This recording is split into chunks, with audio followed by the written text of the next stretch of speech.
We have about 60 seconds if everybody wants to take their places.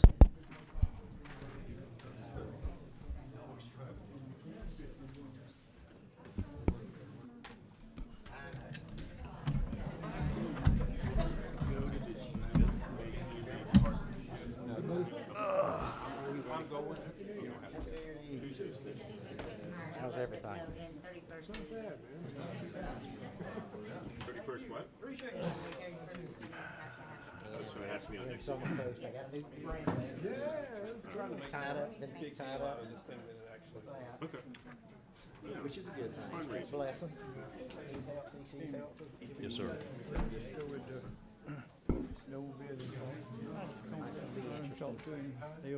Every time I ride by that corner, every time I ride by your lot, I'll have to recuse Well, I know myself. it, but I need to talk to you. I just oh, it's my mind. Okay. I'm just make a motion to okay it and they satisfied with that. No. They said it'd probably be Behind it. Are you gonna take legal action? Because I don't know what to do. Well, we're trying to work in the city right now. We will Is this, eventually. because I don't see how they could win this. This is what, yeah. Because they have the power of this vote. this is not what's on the They agenda? have the power of the vote. table and change it when you have. It's simple. All righty. Are we ready, Mr. County Manager? We ready over there? Yep. All right. Is our clerk ready? Not ready.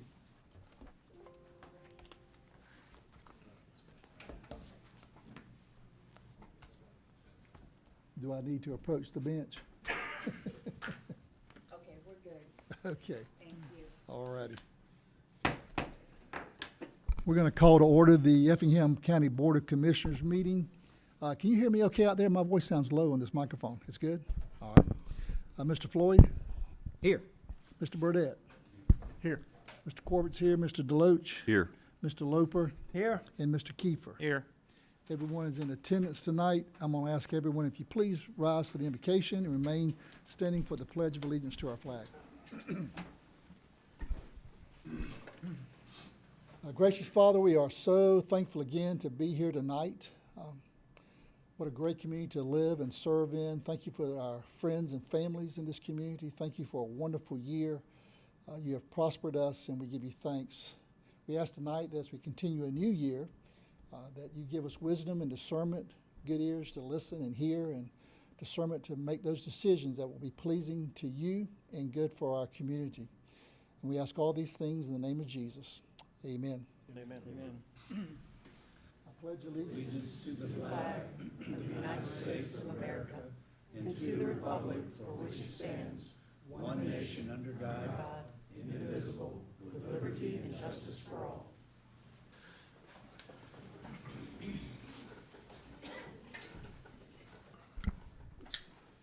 The next item on our agenda, we have three commissioners who are sworn in tonight, so we need to, at a new year, also select a vice chair to serve for this year. Speaking to the clerk, she tells me that it's Mr. Floyd's rotation. If he would like to be the vice chair or make a nomination, we'll let you move forward with whatever you want. We'll pass and give Commissioner Kiefer his opportunity. All right. I'm the not clerk- gonna pass, I guess. I'm not gonna pass it to anybody else. I'll do it for the All right, year. the clerk did say that he would be probably the next in the rotation, so we have a motion for Mr. Kiefer. Is there a second? Fit. Second. Okay, so we have a motion second. You have a ballot before you. I understand that we have to, required by our constitution of our county, to vote in person. So if you want to check that ballot and pass it down to the left, we'll give it to the clerk. The motion is, and the second is for Mr. Phil Kiefer to serve as vice chair. You would sign that. There you go. He ran a clean race. And I appreciate it. 6 commissioners, and there's 10 ballots being returned. That sounds like the state election, isn't it? The second on the motion. I think. Jamie and I said Ja- a Yeah, second, but second, yeah. me or Roger. either one. And so I'll let the clerk read those out to us, and we'll thank Jamie. He's always a good vice chair. I think he served a couple of years.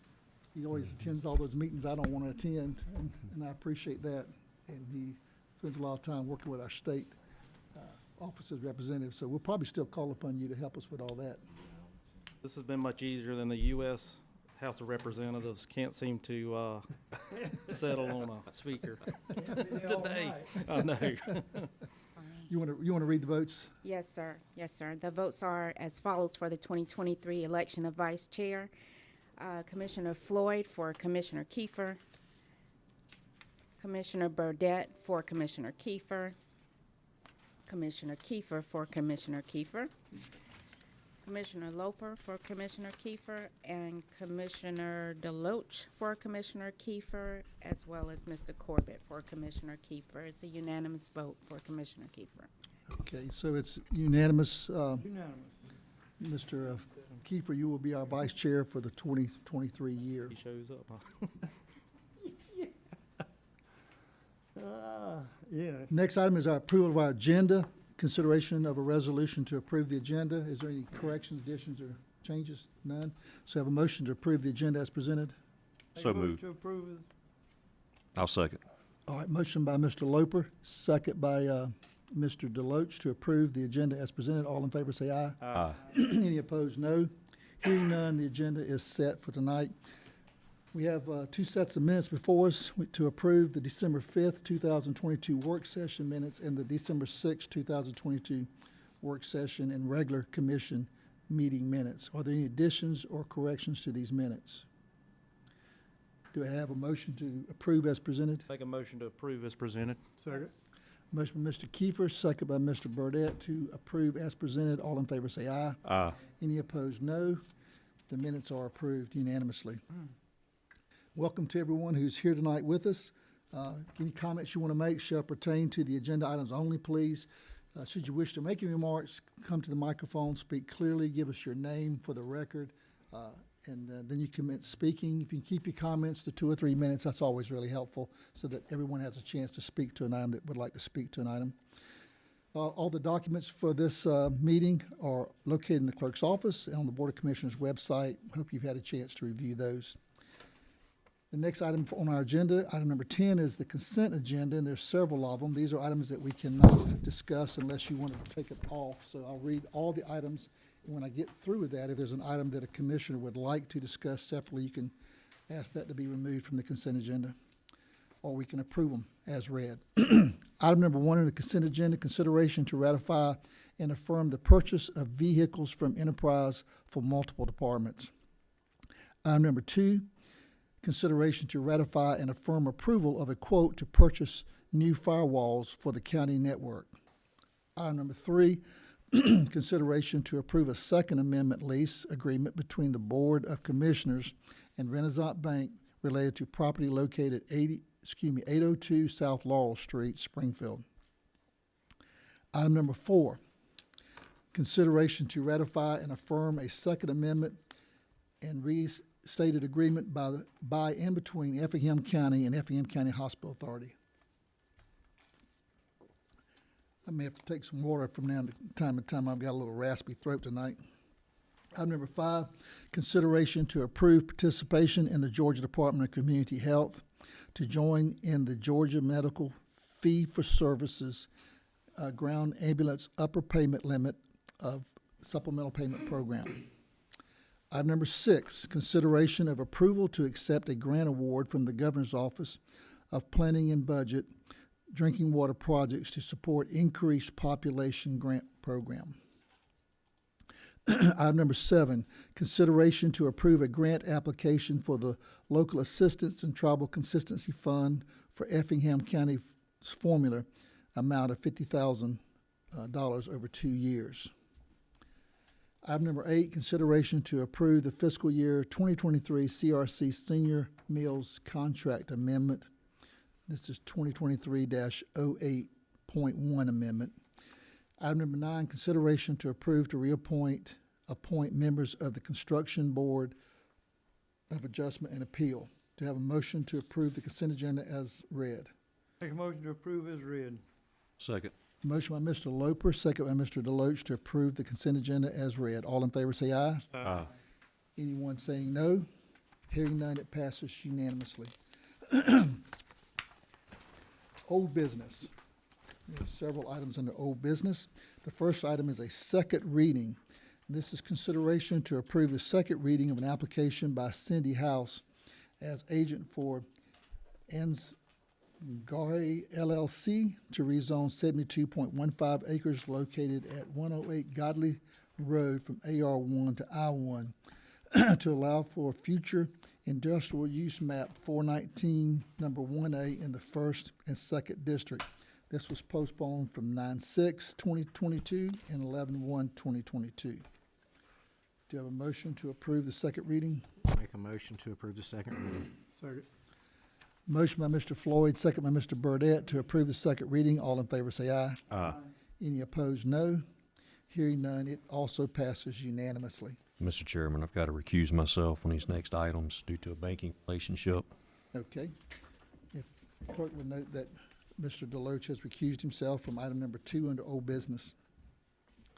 Item number 2, consideration to approve the second reading of an application by McGrady Company, request to rezone 65.29 of 97.36 acres located on McCall Road from AR1 to I1 to allow for a surface mine map number 391, parcel number 11C, 11F, 412, parcel number 24 in the 4th District, postponed from November 12, 22 and November 15th.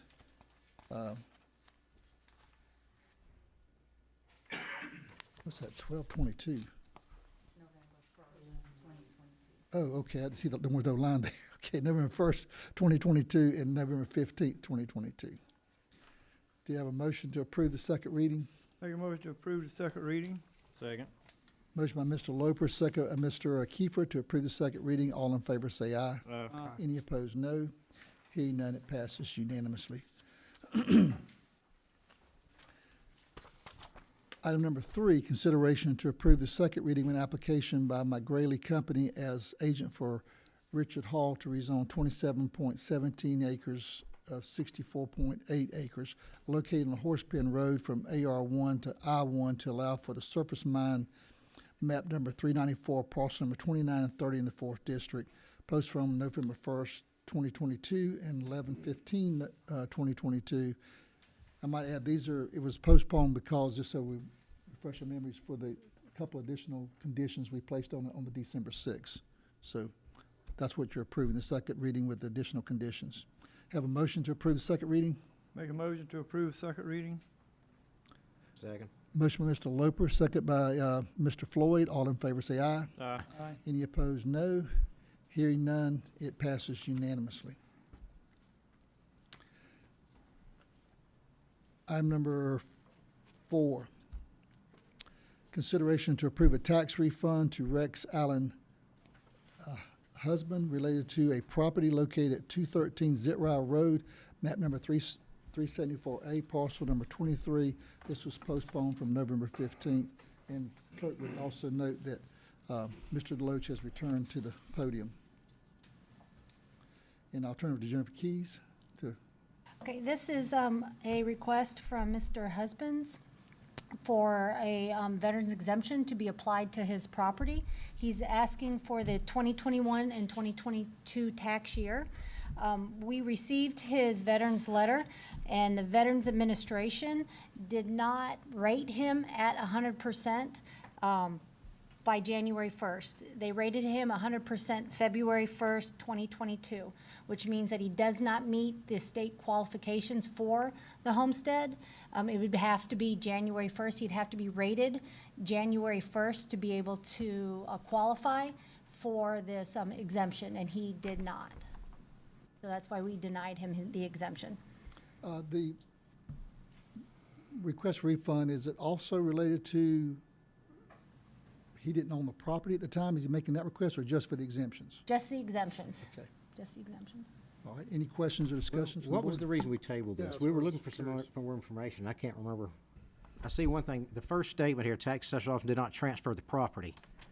So, I mean, there is some fault on our part, I feel Well, like. but that's not the issue. They're not asking for that, are they? No, the issue is They're asking for the just the homestead, exemptions. the exemption, and If he would have qualified for the exemption, if the VA would have rated him at 100% before the January 1st deadline, then he would have qualified for his 2022.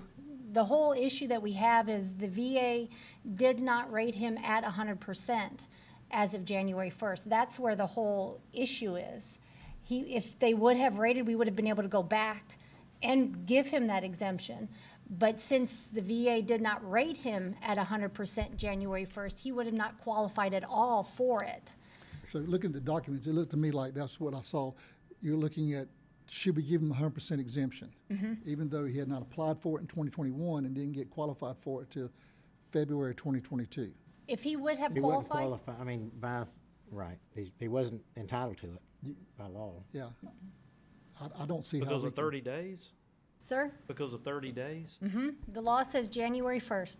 You have to own it, occupy it, and be qualified as of January 1st on any given year. And he was all of those things except the VA, he was not designated 100%. Yep. Okay. And we would have been able to go back if they would have rated him December 30, let's say December 29th Yeah. of 2021, then we would have been able to go back and give him that But exemption. is that, but is this an actual issue with him, or, I mean, maybe his paperwork was in the VA for 90 days or something? I Well, mean, they let that's us- what I think about. Well, they let us go, but that's why they let us go back. It's the only exemption that we can go back and apply. And we do look at that, but the VA said that he was not 100% disabled. That the day that they rated it, it wasn't that it was sitting in, because they'll go back, they'll rate back, because he didn't get his letter until the end of the year. So they'll go back. But it was actually, the problem that he had is the VA did not rate him before January 1st. Is there a reason why they wouldn't do that, or? Yeah, when did he apply? I mean, I wish he was here to speak so we know when he actually applied for this, when the, That's a Rating good Do you point. have that document, Jennifer? We do. When he applied? Well, when he applied, I don't have when he applied, but I have the VA document when the VA rated him effective, his Well, no, effective I'm date. confident you got the right date on that. I just didn't know when he applied. I think the commissioner's asking if he applied 6 or 7 months earlier, Oh. and they just didn't get around to it, we might would help him, but we can Yeah. open a can of worms if he filed 60 days before, you know, and, I mean, every time somebody doesn't get approved, they're gonna be here asking for leniency when you probably should apply for it a year in advance. Well, he probably was going through the process, and we see it all the time where the VA will say, okay, we are gonna rate you at this specific day, and we'll be able to go back on that date. And that's why the legislators opened it up, because I think it was about 8 or 9 years ago. It wasn't like this. You couldn't go backwards. It was April 1st. If your paperwork wasn't in there April 1st, then you didn't get it till the following year. Now you can apply for it, but the whole thing is you have to be qualified. And if the VA doesn't qualify him by that January 1st, then our office Is is he tied. 100% qualified now? He would be. say it took a year, could we give him 2020? I think that might be a good alternative. And saying it took a year, he loses 2021, but we knew he was working on it for that year, and give him 2020. I think that'd be a good That would cover compromise. the 30 days, could at least be would have made him, would have given him 2021? No, we'll get him in 2022. He couldn't have got 2021 because he didn't get approved to February of 2022. But if he would, if he would have had that designation 30 days sooner, you could have given him 2022. But Yeah. you still couldn't have given him 21. Okay. I'm gonna ask for a motion to approve the refund for 2022. Mr. Chairman, I think full that's exemption. going to go against state law if you do that. We would be? Yeah, because state law, like Jennifer stated, it's pretty clear. It's, the tax as of January 1st and exemptions as of January 1st. So with this exemption having a retro date, the VA did give him a retro date. I forget when it came out, but it went retroactive to February. But that's February 2022. So it still really don't doesn't have get the him, it's, yeah, right. But we don't have the option to You refund don't. this money. It's harsh, but Okay. you don't. I don't like that, but Yeah. with that understanding, I'm gonna make a motion for about alternative half one. Before you make that motion, may I ask one quick question, Lee? You certainly, we can't. probably the state does that because there's other people involved, the school and so forth. Can we abate our taxes from the county commission? No. No? Okay. I don't believe anything happened from January 1 to February 1 that made him 100%. I mean, I would believe he was probably disabled on, Yeah, but It could have been longer than he said that. we even. but I can't, know we can't. I know. can't I refund know. it, so Yeah, I don't make- like the fact that we're tied like that, but based on the state law, would you make a motion to deny based on state law? based on state law, I feel like we have to take alternative one. Okay, have a motion to deny based on the state law. I'd have second. Second. Motion by Mr. Floyd, second by Mr. Burdette. We regret this, wish we had that authority, but we don't have it. All in favor of denying, say aye. Any opposed, no. Hearing none, denial's unanimous. I hated to do that. Man, I do too. Like it I think either, it'd been but good if we could've. I don't think we have a choice. Thanks for keeping us out of a hot water with our state there too. Item number 5 is a second reading. Consideration to approve a second reading of an ordinance to amend section 3.17 excavation, mining, ponds, and field of land and/or state, federal jurisdiction waters or wetlands. Section 5.1 agricultural residential district, section 5.2 agricultural residential districts, and add a new section 5.157.9 mining and reclamation. This is PD-MR. It's the first reading was approved on 12/6/22. Any question, discussion, or motion to approve the second reading? Mr. Chairman, I've got a comment I want to make. Okay. I went back and looked at the tape, and we didn't give the public a chance to speak on this and give their opinion on it. And so our first standing workshop that we have, I think that'll start our next meeting at 4 o'clock. We have some folks that actually want to give us some ideas and some things to think about on this reading. I know we're here at the second reading now, and we've got to move forward, but just want to just make the board aware of that we'll have some more discussion on this at our next workshop. So make clarification, you recommending we take a motion to table to then, or go ahead and approve it and just adjust it with another vote later? I think we just go ahead and move forward. I mean, I think we can make adjustments on it. Sure. I mean, I consider it a living document. I Yep. mean, we can always change it. I think we move forward, but just giving the board a heads up. There's not enough comments that would be, the main structure of the ordinance is Okay, is do you have a good. motion to approve No. the second reading then? I'll make a motion to approve the second reading. Second. Motion, Mr. Deloach, second, Mr. Kiefer, to approve the second reading. All in favor say aye. Any opposed, no. That was Commissioner Loper seconded the motion. Oh, I'm sorry. Sorry. Second by Mr. Loper. All in favor say aye. Any opposed, no. Hearing none, it passes, passes unanimously. And if you'll note for our next workshop, to have that as one of our discussion and advertise it, so we get some comments from our public on it. Item number 6, second reading is a consideration to approve it, the second reading of an ordinance to amend Article 2 definitions and Article 3, Section 3.3 accessory structures in residential districts, Article 5, Section 5.12.1I-1 industrial districts, and add a new section 3.16A shipping container facilities. This is, first reading was approved 12/6/22. Any question, discussion, or motion to approve the second reading? Make a motion for the second reading. Second. Motion by Mr. Floyd. Mr. Kiefer, did I hear you down there on that one? Yeah. Mr. Kiefer, second. All in favor say aye. Aye. Any opposed, no. Hearing none, the second reading is approved. Mr. Chairman, on these next items, I need to recuse myself on a banking relationship as well. Okay, if the clerk will note that Mr. Deloach has recused himself on item number 7 and number 8 and has left the podium. Item number 7 is consideration to approve the second reading of an application by Jeffrey Harden as agent for Harrison Clark L. Jr., trustee to rezone 11 plus or minus acres of 106.35 acres located on Low Ground Road from AR1 to I1 to allow for the expansion of an existing permitted surface mine, map number 373, parcel number 38 in the 1st District.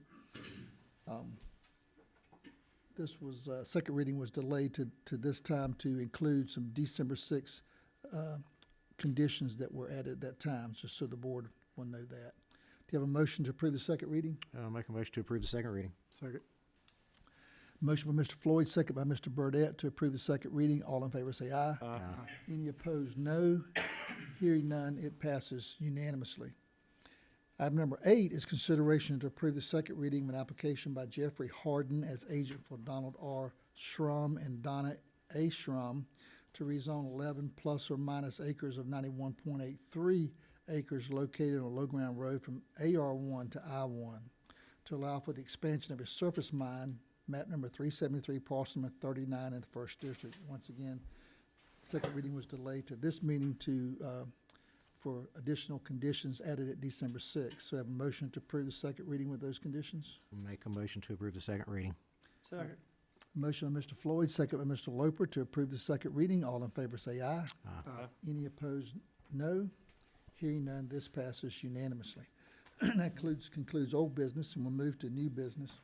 Mr. Chairman, just want the record to show that I will, Jamie Deloach, Commissioner for District 3, will recuse himself for item number 1 on new business as well. Okay, Is that good, Lee? you got it, Madam Clerk? Okay.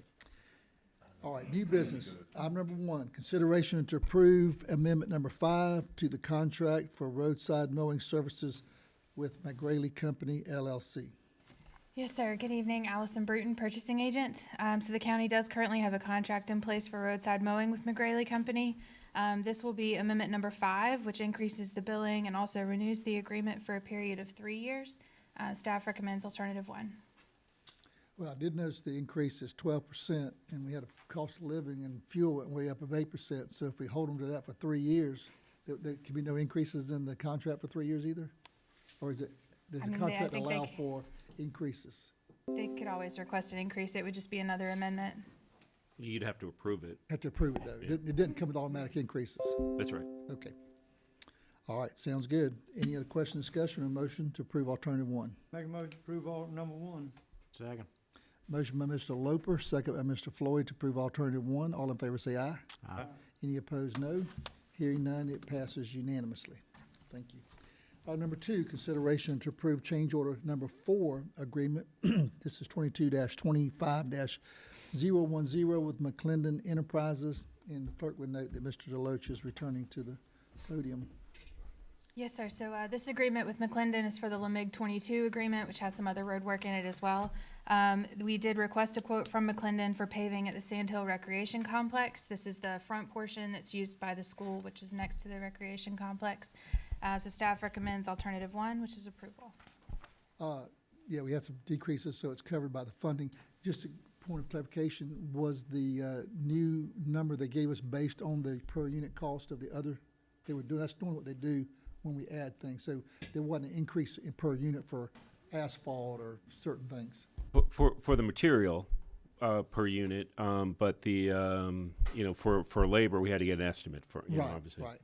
For them, and so just for the record, this would have been part of the redesign of Sand Hill, but we put this ahead of it because the school started queuing through Sand Hill Park versus what's the name of that road? Stagecoach. Yeah. And there's been some complaints about the condition of the road for the parents picking up their kids. Sounds, I'd like to make sure they use the same unit pricing, so we don't Mhm. go up on that. Very good. Motion for alternative 1? Make a motion to approve alternative 1. Second. Motion, Mr. Floyd, second, Mr. Burdette, for alternative 1. All in favor say aye. Any opposed, no. Hearing none, it passes unanimously. Item number 3, Ms. Allison, is consideration to approve a proposal from Pond and Company for a traffic analysis, a concept design of Goshen Road. Yes, sir. So staff did request this proposal from Pond to determine if a 2-way left turn lane is a reasonable alternative for the road based on the existing conditions. The total fee for this proposal is $97,600, and staff recommends approval. So that's the only thing I'm going to be looking at is a 2-lane for left turn? And I guess Well, seeing if there's other options. Yeah, so essentially they're going to use that as the base, which is the 3-lane, and then look at kind of a more strategic approach and say, are there some subdivisions that may need XL decel lanes? XL decel lanes. Yeah, I And hope so so. we get that study done, then that study is used to go to design, and then the design goes to construction. Right. I figured that, but when you said just the left turn, I'm thinking, I hope they'll look at the whole road and see where Yes. the best access and decels and XLs are. Okay, very good. Any other question, discussion? Motion for alternative one? Make a motion to approve alternate number 1. Second. Motion by Mr. Loper, second Mr. Burdette for alternative one. All in favor say aye. Aye. Any opposed, no. Hearing none, it passes unanimously. Item number 4, consideration to approve a new signature contract with Otis Elevators for 804 South. Is that South Columbia should be, I guess, building elevator? Yes, sir. So it's this elevator right over here. Prior to us moving into this building, that elevator was never used. I don't know if y'all saw upstairs, but there was nothing up there. Since moving in, it is used nonstop. So we've had several issues. They've had to come out several times. We found out that the maintenance agreement on that elevator was the minimum of the minimum, and we need to get that increased, at least up to the level of the rest of the elevators. I don't want to get stuck on it. Do I have a motion neither to do approve we. alternative one? It's bad. My wife would go berserk. Motion to approve alternative one? So moved. Second. Motion by Mr. Kiefer, second by Mr. Deloach. All in favor say aye. Aye. Any opposed, no. Hearing none, it passes unanimously. Make Thank you. sure it works. Yes, yes. Item number 5, consideration to approve a final plat for Primrose Place, a 4-lot subdivision on Courthouse Road, map number 370, parcel number 16B in the 4th District. Teresa Concanon, Planning Manager. This subdivision was approved last year as an 18-parcel subdivision, but during the design review process, it became evident that the community water system would not be able to meet fire flow requirements, so the developer opted to just reduce the number of lots, sell them, and kind of move on to his next project, and that's what we have before us. It's 4 lots proposed. This has met all the requirements for septic system. The Department of Public Health has signed off on it, so it's really a matter of just signing the plat. It's 4 lots, so it's a major subdivision, even though it's just 4 lots. How far courthouse is this from, I couldn't tell from the, I was looking at from McCall. Is it right next to where those houses are already built? It's next to a subdivision, the name escapes me, though. Oh, is it past Little McCall? Does anybody know? I could not tell you. I just wonder why. Stone Throw Court. Did they- It's next to, yeah, whatever. Next to what? Stone's Stone Throw Throw Court. Court. I didn't recognize that one even when I saw that. I don't know. Okay. I just didn't know why in Springfield, if it was on that side, didn't want to bring Not water to very them. far from Springfield. I'm surprised they didn't want to bring water to them. The Girl used to own subdivision, the florist, then Yeah. it's just before you get to her house, the little road that turns off to the left. Springfield didn't want to Couple bring, of houses already in there.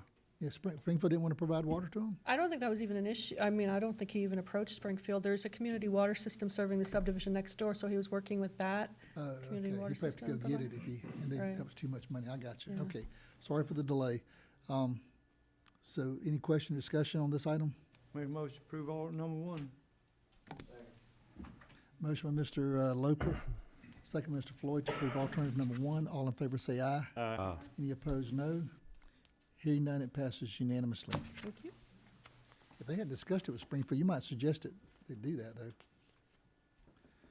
Item number 6, consideration to accept Effingham County's formula amount from the Johnson & Johnson opioid settlement. Good afternoon, Mark Barnes, Finance Director. Nationwide settlements have been reached between the major pharmaceutical companies and the state and local governments, and stemming from the national opioid crisis. And as part of those settlements, Effingham County will receive approximately $35,000 in 2 payments to be used for opioid remediation purposes. If these funds are accepted, Finance will be working with EMS to put together a budget amendment request for the board on how to spend these funds going forward. Staff is recommending alternative number 1, approve to accept Effingham County's formula amount of funds from the settlement. Very good. It's a good thing we joined in that suit. Any questions, discussion, or motion for alternative 1? Make a motion to approve alternative 1. Second. Motion by Mr. Deloach, second by Mr. Floyd to approve alternative 1. All in favor say aye. Aye. Any opposed, no. Hearing none, it passes unanimously. Thanks. Item number 7, Consideration to approve a service agreement with Planners Communication to provide phone and Layer 2 fiber network to multiple county sites. Good afternoon, Chris Reed, IT Director. Most of our sites today are connected either via aerial fiber or older copper technology. On the east side of the county. On the west side of the county, we're connected via underground fiber provided by Planners today. What we're looking at doing is going with a total underground fiber connectivity to 24 of our primary sites, and switching our phone service over to Planners to get a better service, more resilient service. When it breaks down the cost, once the conversion's been done, it's pretty much a wash as far as the monthly reoccurring cost. And in this agreement, Planners has agreed to build out all of those 24 locations on their cost. And we broke this down into three, just because the next one has to do with towers, and the third one is a little bit more of a stretch as to whether or not we want to go that route for that one particular site. So This one says $100 per month difference. Is there some upfront structural cost on this one? Not on the 24 This sites. one's the next one. Yeah. Yes, sir. That's right. The next one has upfront cost. Any other questions, discussion? Motion for alternative one? Make a motion for alternative one. Second. Motion by Mr. Burdette, second Mr. Floyd for alternative one. All in favor say aye. Aye. Any opposed, no. Hearing none, it passes unanimously. Item number 8, this is one that has some upfront Yes, sir. structural costs. Consideration to approve a service agreement with Planners Communication to provide a Layer 2 fiber network to the 3 public safety radio towers for interconnectivity. Our three public safety radio towers today are connected via microwave link. That microwave link is aged. It's 8 to 10 years old. We were scheduled, I found out recently, to replace that microwave link within the next year or two. The cost for replacing the microwave link was going to be $320,000 per site. With working with Planners for the last that y'all just approved, we had talked about getting underground fiber connectivity to those radio towers to provide a better quality solution. And with this, the upfront cost would be 112? Would be $116,400. That would be a one-time up cost for a build-out, and then $300 a month per site. It's like a better value. Any question, discussion? This is a much longer-term solution Yes, sir. here, Much correct? longer term. Okay. And less money, too. Yes, sir. Any Is other it question? 112, is that per site?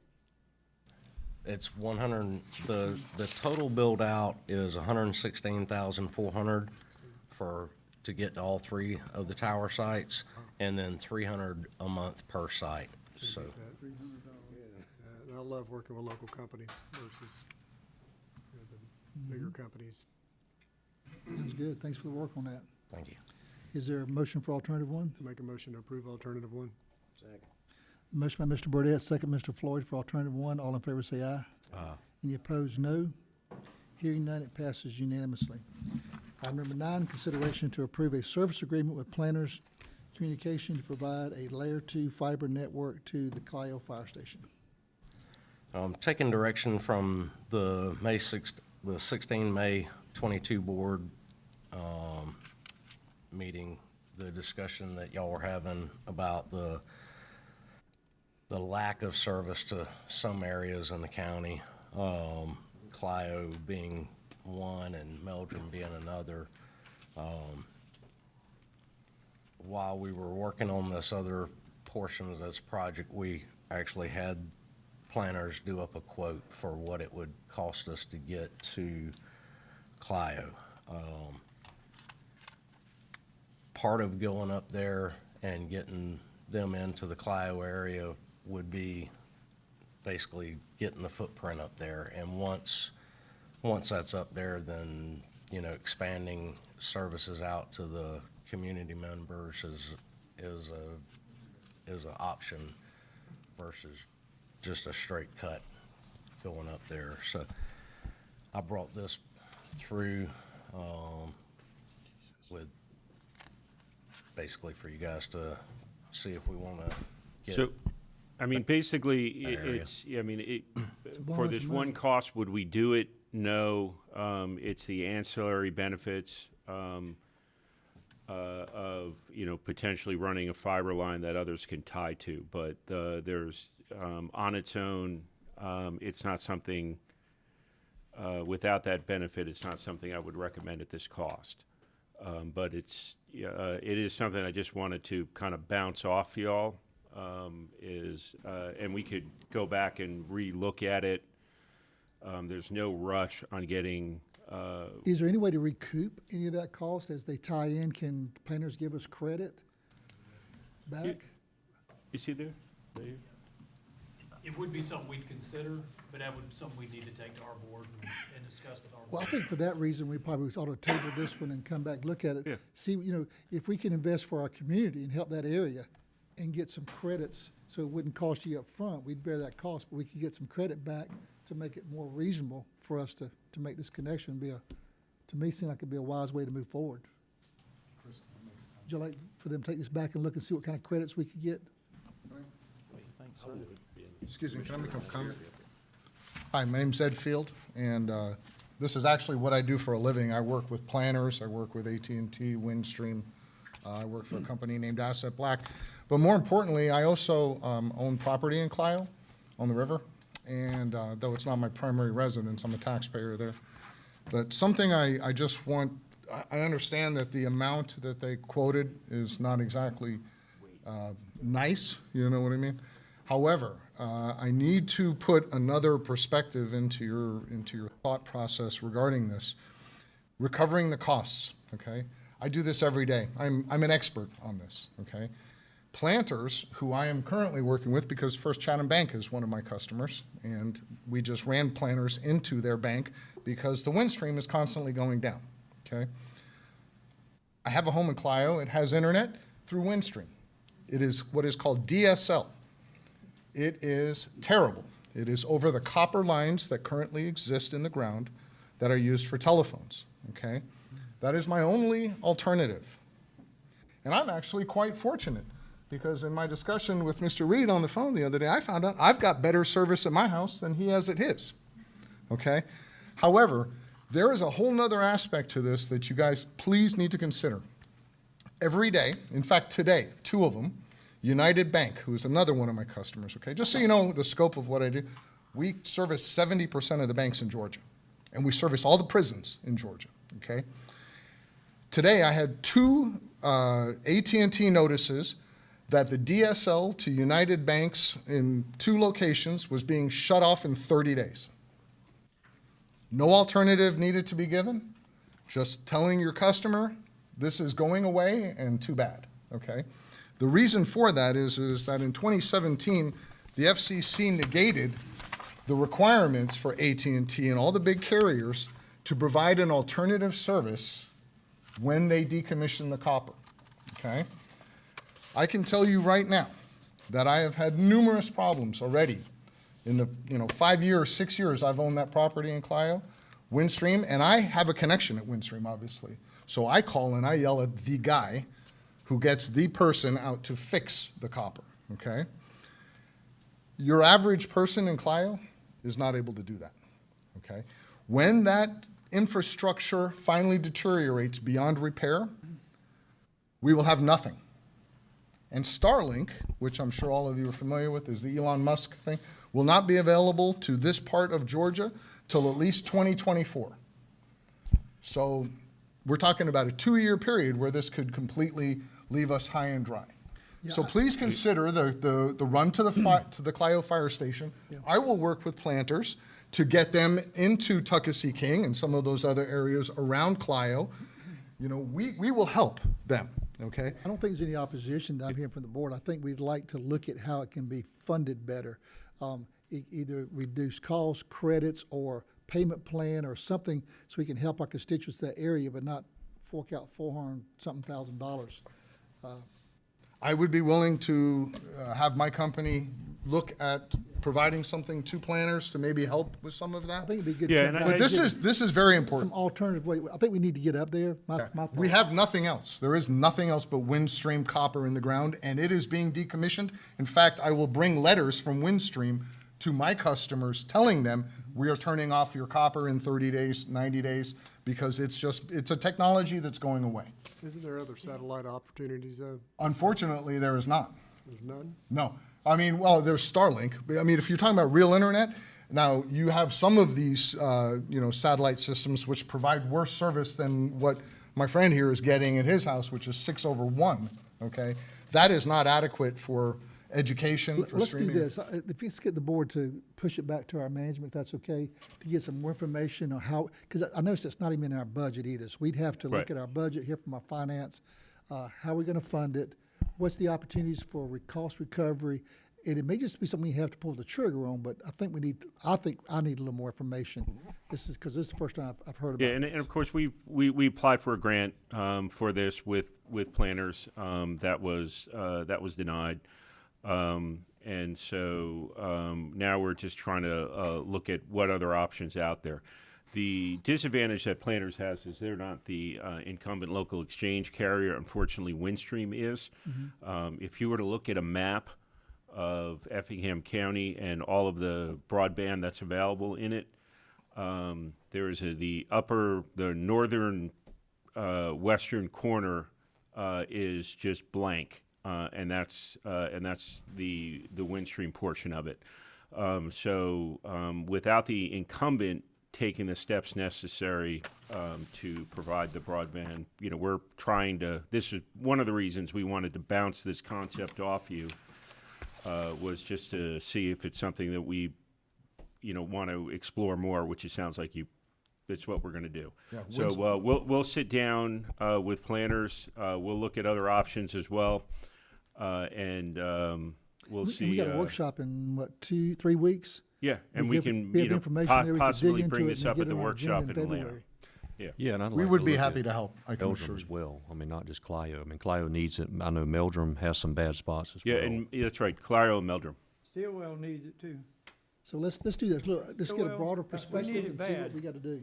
And how we're going to fund it, get our finance, look at a budget amendment for that funding source and I will tell you, Windstream is not going to do any infrastructure repairs. They've already been bankrupt once, and they are doing the exact opposite, and I deal with them every day.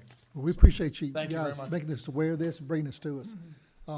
Is it best to just table this until the February meeting probably? And give us a chance to do it at the workshop? What's our first meeting in February? That'll- Let's make it the second meeting, just so if we Second have, meeting in February. simply because Coming back from Effingham Day at the Capitol. yeah, Yeah. we might need to do some That's a good legwork. point. Yeah. 21st. So we'll table to, do I have a motion to table to February 21st? So moved. Second. Motion tabled by Mr. Deloach, second by Mr. Burdette. All in favor say aye. Aye. Any opposed, no. And we're gonna table that and get some more information, and we'll come back. Okay. Appreciate you. Sounds bringing good. that to our Thank you. attention. Item number 10, consideration to approve 3 utility easement agreements and 2 temporary construction easement agreements related to the extension of county water and sewer lines. Yeah, these are the easement agreements associated with Loop B. This really is the last step that we have before we can bring that out to contract. And staff is recommending, I don't think we have a staff report, but staff is recommending approval. Sounds good. That's probably alternative 1. I don't see it up here as an alternative, but anyway. There's not a staff report, so we need to just. Okay, just a motion to approve, okay. Do I have a motion to approve these easements as read? I'll make, second. Motion, Mr. Burdette, second by Mr. Deloach, to approve the easements of this, number 10 as I read it. All in favor say aye. Aye. Any opposed, no. Hearing none, it passes unanimously. And the last item is number 11, consideration to approve a revised contract for our county manager of Effingham County. Motion to table this to 2024? No, I'm teasing. Wait till the parkway gets finished, and then we'll. Hey, I want to make, before you make a motion on this, I just want to make a couple of comments. I personally looked at what the wages for county managers are in our surrounding counties and across the waterway. And the proposal we have tonight, we're not shy about it, is a good, I think, a large increase of going from to $200,000. And we're not going to hide anything on this board. That is still about $8,000 below the average. So we have not even got what I believe is the best county manager in the 11, 12 counties around us in South Carolina. We don't even have him up to the average yet. So we've got a little room for growth there. But I know personally, he's worked with me on multiple projects. One was a hospital project when they wanted to refinance their bonds, and working with Tim and his staff, I think we saved over $18 million in the next, 10, 15 years along that idea. And then with the JDA, he has helped me immensely in negotiating pilot, which is, I think, Tim, about 25, I know you're not going to teach on horn, but it's around $25 million, and they were trying to cut us out of it completely. For this Hyundai, which we need for infrastructure. He has worked with me, working with representatives and governors for grants and programs, and that's just a few of the things. That's not the hundreds of thousands here and there that he has helped assist this board. So this is pennies compared to what you have done for us, and I personally want to appreciate and thank you for your management skill. And financially, I mean, we're paying for a parkway, which is a lot funded by the governor, but also funded by our own general fund. We wrote checks for credits, millions of dollars, and we still have a fund balance that increased this year, which shows good fiscal management by our manager as well. So I wanted to celebrate it. I didn't want to just approve it. I don't know if there's any other comments that the board would like to make, but I'll entertain a motion as well to approve the new contract for 2023. Yeah, Mr. Chairman, I'll make a few comments. At the rate we're growing, and it's especially with Hyundai coming in and some of the other things that's going on in the region, I think it's hard to imagine what the true growth is going to be, what that's going to look like. That's just an honest statement. And to have the right person, it costs money. And the things that I've seen Tim do, and not only is he county manager, but he has been project manager and assistant county manager as well. And to have the right person in the seat is well worth the money, because if you don't, they will cost you a lot more money than paying someone a lot less. So I think Tim is definitely worth it, and me personally, I've been really satisfied with the job Tim's done since he's been here. So appreciate all your hard work. And I think it speaks that this board nor our manager or anybody has had to fork out millions of dollars in settlement monies like there was many years ago. So obviously there's much better management going on. We appreciate you. Thank you. Thank you. Any other comments or a motion to approve the contract? I'll make a motion to approve the contract as presented. Second. Motion by Mr. Kiefer, second by Mr. Deloach to approve the contract as presented. All in favor say aye. Aye. Any opposed, no. Hearing none, we have a contract that you cannot get out of. Thank you. Yeah. You're stuck. My pleasure. We know where you live and we can come get you. All righty. I'm not going to go into reports because we have 8 minutes before the hour. And we might take a quick break because we got to have our planning board hearings in 8 minutes. So if you want to go to the restroom, get something to drink, that should allow us to get back and start right at 6 o'clock. That sound okay? All righty. Take a break till 6 o'clock.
It is.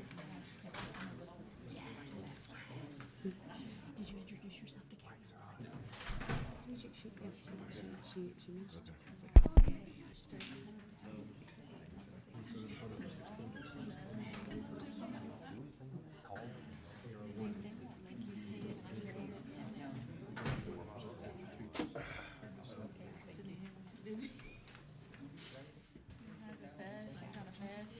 Mace's meeting is running on time. It usually doesn't.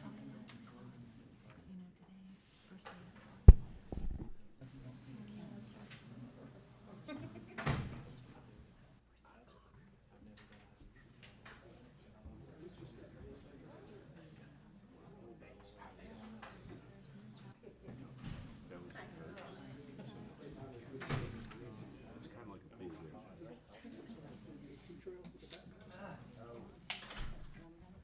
Because I learned the lesson the hard way.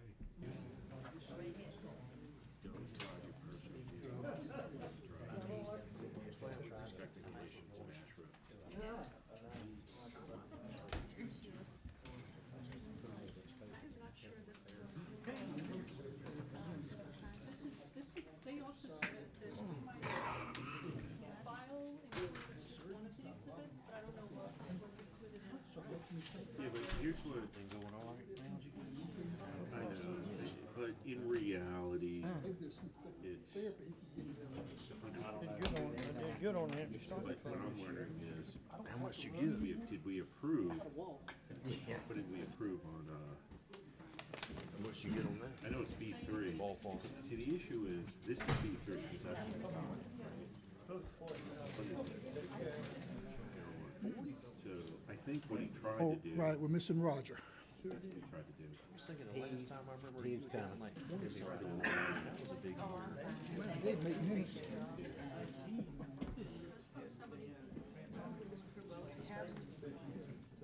Well, I mean, I don't think anyone complained. Over 40 issue. I know. I printed more, I'm not sure. Okay, yeah, let's do it. So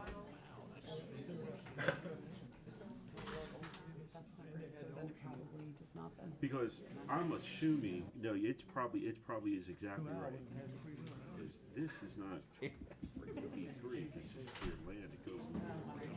Right, so that's exactly what he did.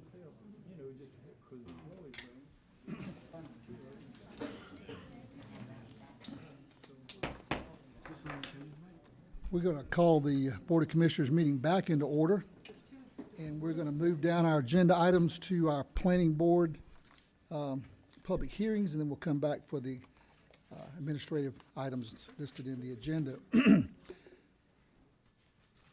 So, Planning Board item number 1, the Planning Board recommends approving an application by New Life Worship Center Church to rezone one of 7.24 acres located on 103 Dogwood Drive from AR1 to AR2 to allow for a parsonage, map number 450D, parcel number 31 in the 2nd District. Turn this over to Katie. Yes, good evening. The applicant here is seeking to cut out 1 acre to create a home site for the church's pastor. Because the 1 acre does not meet the 5 acre minimum for AR1, it must be rezoned to AR2. Staff is recommending alternative 1.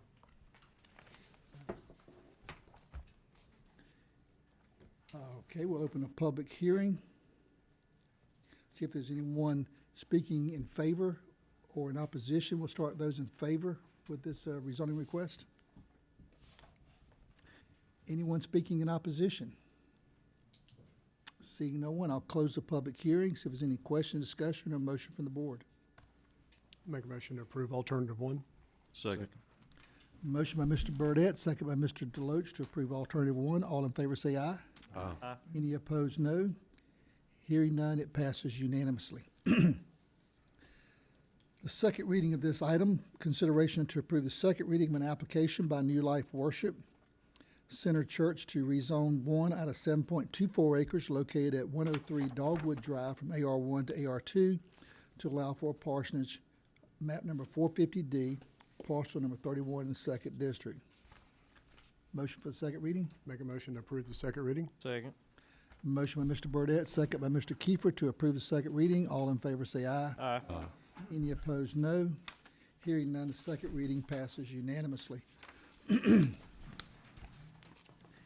Item number 3, under public hearings, the Planning Board recommends approving an application by Ronald Tyler to rezone .162 of 3.34 acres located on Ebenezer Road from R1 to R2 to allow for a recombination with an adjacent parcel number 460, parcel number 50 in the 5th District. The applicant here owns this R1 zoned parcel, and he wishes to take a small section of it and sell it to be combined with this existing lot in Brookstone, effectively extending that owner's backyard. It needs to be rezoned to R2 to be able to be combined with the Brookstone lot. Staff is recommending alternative 1, one of the conditions being that the new Brookstone parcel may not be re-subdivided.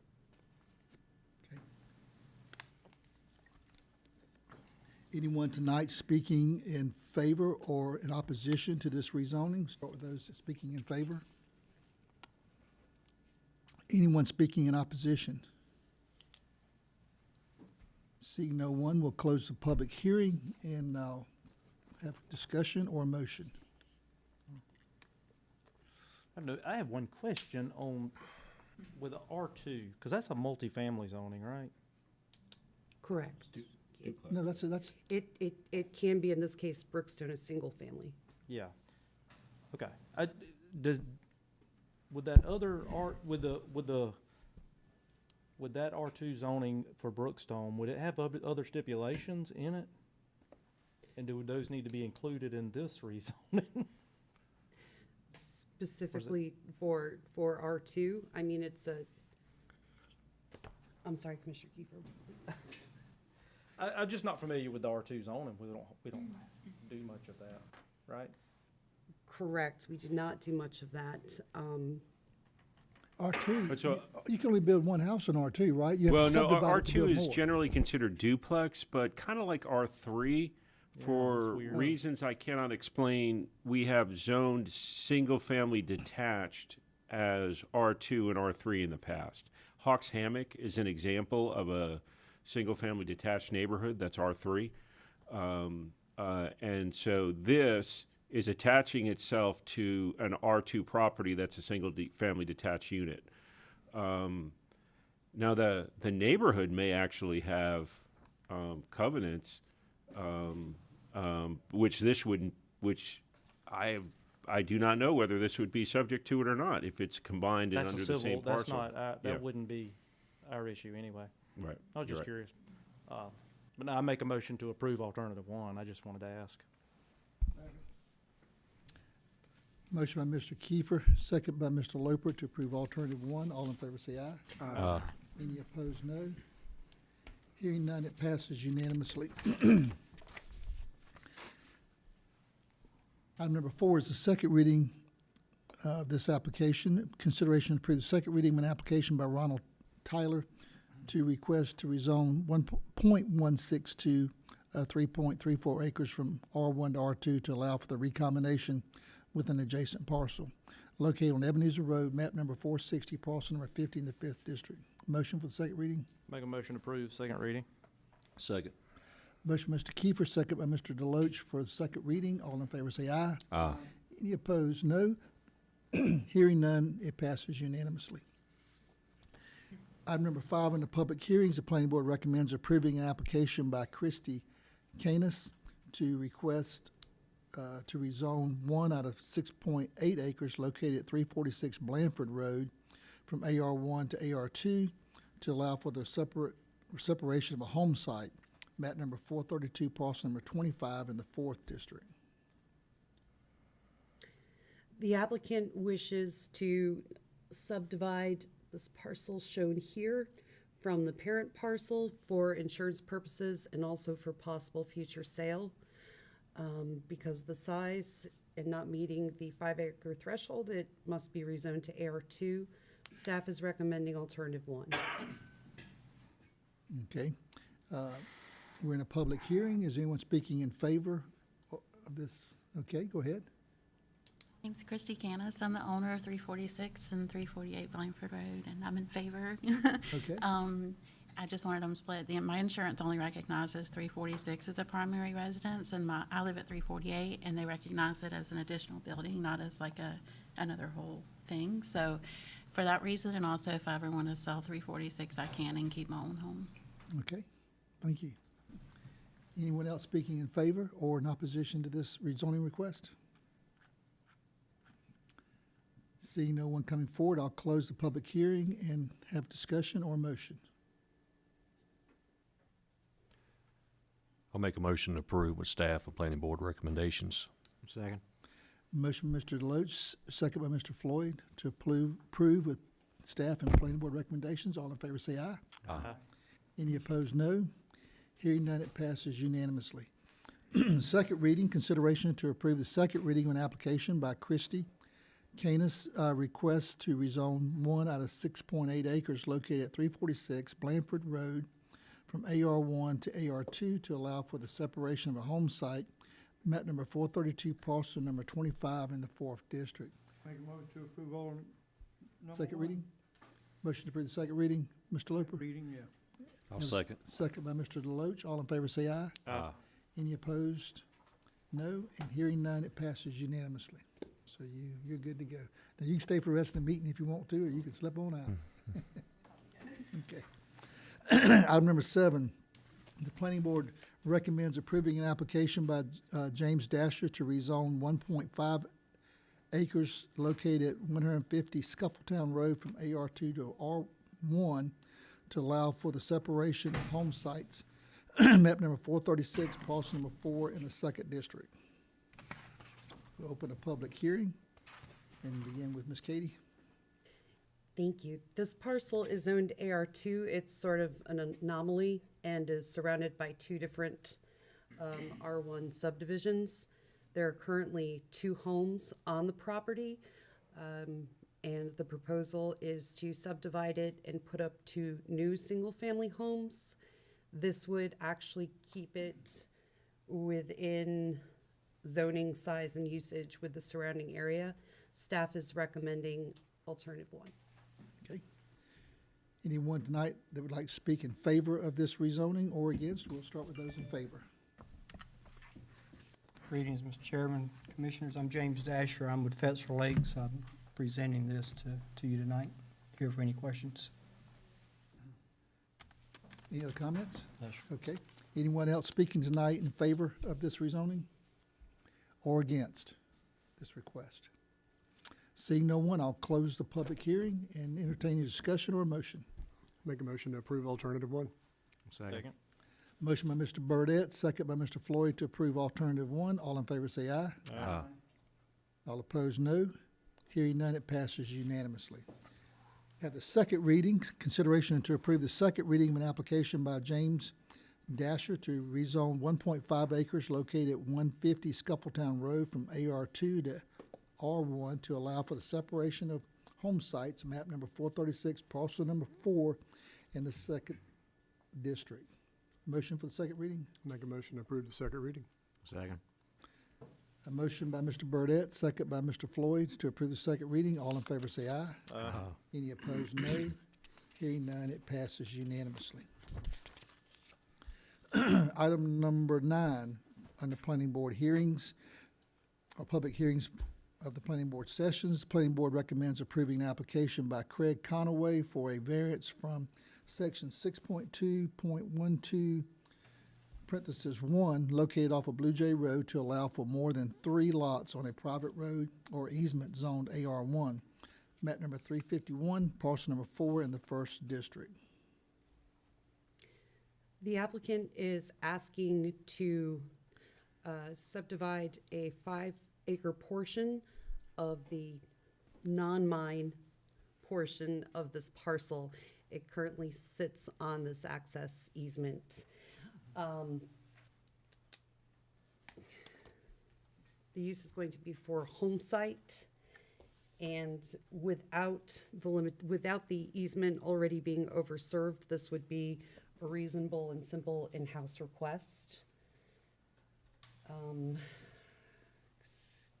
That's really the only reason for the additional request.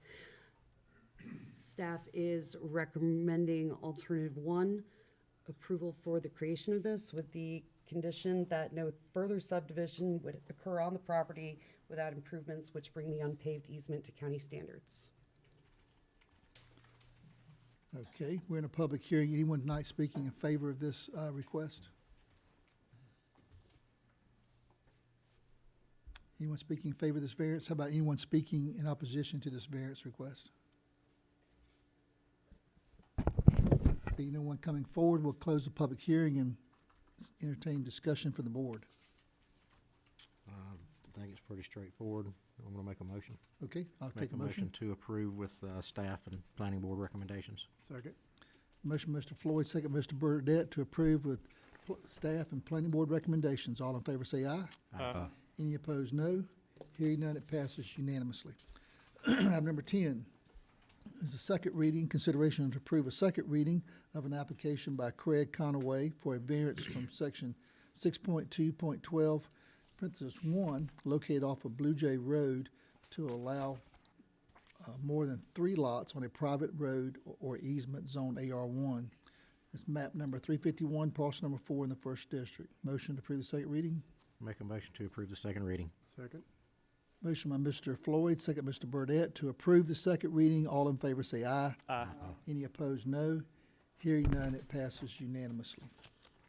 Item number 11, the planning board recommends denying an application by Fetzer Lakes Development LLC as agent for Douglas Winwood Boykin and Peggy Ann Boykin, Meadow, to rezone 116 of 129 acres located at Hodgeville and Earl Lane Road from AR1 to PD residential to allow for development of Winwood, a 152-unit single-family subdivision, map number 435, parcel number 21, 21A, 21B, and map number 436, parcel number 3 in the 2nd District.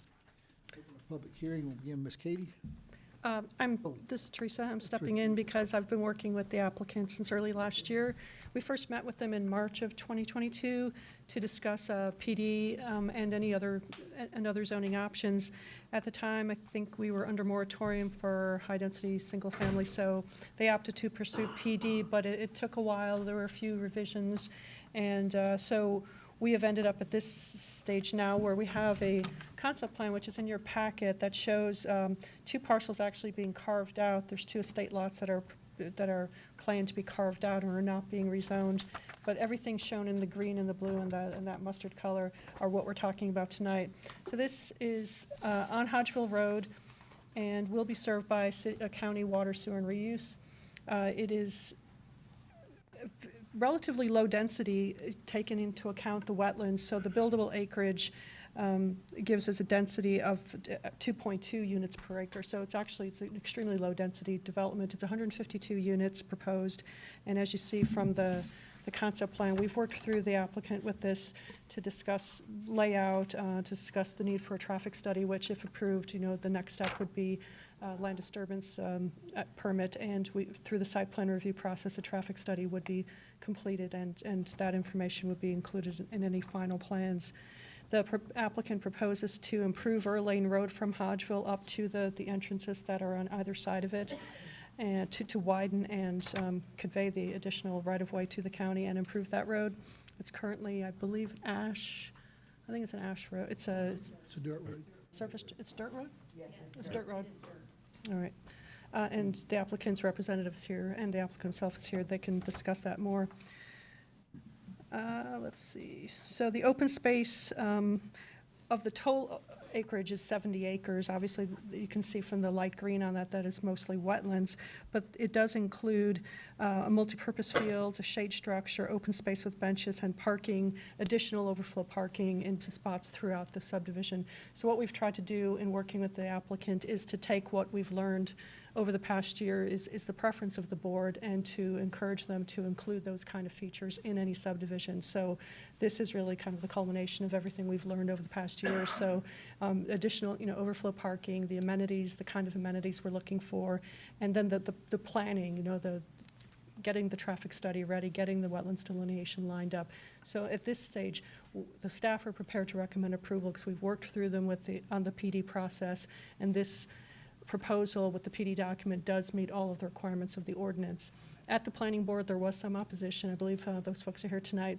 And the main concerns are traffic, as we might expect on Hodgeville Road, and just density in general. The planning board recommended denial of this, and so at this point, it's up to you all to continue. Quick question. Where are we at with, they're not applying for R5, but where are we at with the R5? Did we finally approve that recently, or is that still? The R5? Yeah. The R5 was already approved. It has gone through second reading.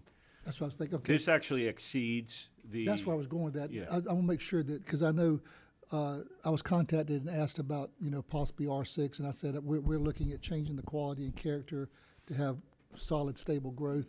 You need to get with our staff and talk to them about maybe a PD and look at what we're looking at. And that's my question before I hear from the public on this.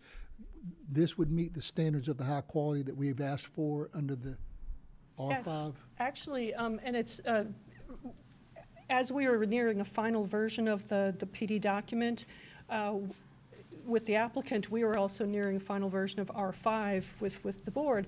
And it's, we were obviously sharing any information or answering any questions, but it was striking how much of what was proposed here with facade and treatments and such are exactly what we adopted and you all adopted in the R5 ordinance. So this really, based on market input, was just doing it, came to the same conclusion that That's the probably board came because to. they communicate with you guys, because I'd asked them to do that. If they want to Sure. try to do something, they do it to the standard that we're looking to. And the lot sizes are bigger than the minimum lot sizes in R5.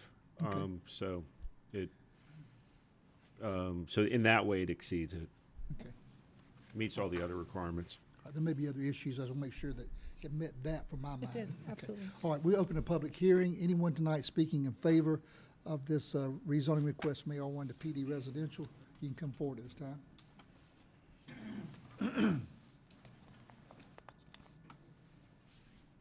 Good evening again. I'm James Dasher. I'm a 47-year resident of Effingham County, a local developer.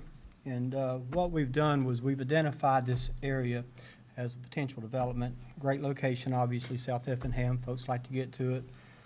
Previous commissions designed the county to grow in this area. That's why we put water and sewer in the south end of the county. But so many of these, our neighbors, were developed prior to water and sewer in the area, or sewer specifically. So what we went in and created some aesthetics for the community where we would not take away from the current neighborhoods that are there. We put a requirement of hardy board versus vinyl. We've stepped up our landscape packages. We're a cotton field, so we wanted to just have more than just a white fence going down the road. So we've got the landscape packages for the neighborhood as well as the homes. But it was really important to us, and it was just ironic that we see Mr. Tim over there. It was just ironic that we aligned with some of the R5 zonings, but our ultimate goal was to create a neighborhood. We've done 3 in the county, 2 of them are all brick. So we've tried to step up what we've done and put a little higher standard out there. So by doing a PUD zoning, we were able to put some building requirements on the development. Unfortunately, 10 years ago, this county voted against T-Splosh. And if you average about $50,000 a month, we've lost about $100 million in infrastructure. So give us that $100 million, we would not be talking about traffic tonight. Fortunately, with your leadership, we now have the T-Splosh, and there's plans in place to improve. District 2 has 14 projects of the current T-Splosh, and just the 5 projects that touches us is right at $13 million in improvements that you guys have put in place for this area. So we're seeing improvements. We've been working with Ms. Teresa and her team, and they've been fabulous to work with for a year. Gotten to know them quite well. And we've worked through the moratorium, we've worked through the sewer, and if we get approval tonight, we're legitimately, or I would suggest that we're probably 2 years from having a house on the ground. By the time we get the wetlands back from the Corps of Engineers, we're probably 10 to 12 months. By the time we develop the project, by the time we build our house, we're probably 2 years out. So by that 2 years before we get a house built, we will have, according to your plans in T-Splosh, we will have two traffic circles to our left, roundabouts to our left, and the one to our right, which is Highway 30 in Hodgeville. It's not on your website, but my understanding is that one's common as well. So by the time we get a house built, we will have roundabouts on each end of us. Within 6 months of our first house being built, we should have the parkway up and running. This is 150 lots, so we're probably looking at roughly, it's hard to determine what the market's going to be 3 years from now, a 3-year build out. So realistically, we're probably 5 to 6 years out before we see this fully developed. So we feel like we've got ample amount of time with your current projects that we currently have on the T-Splosh. We don't feel like we're going to be burdensome to the current traffic flow.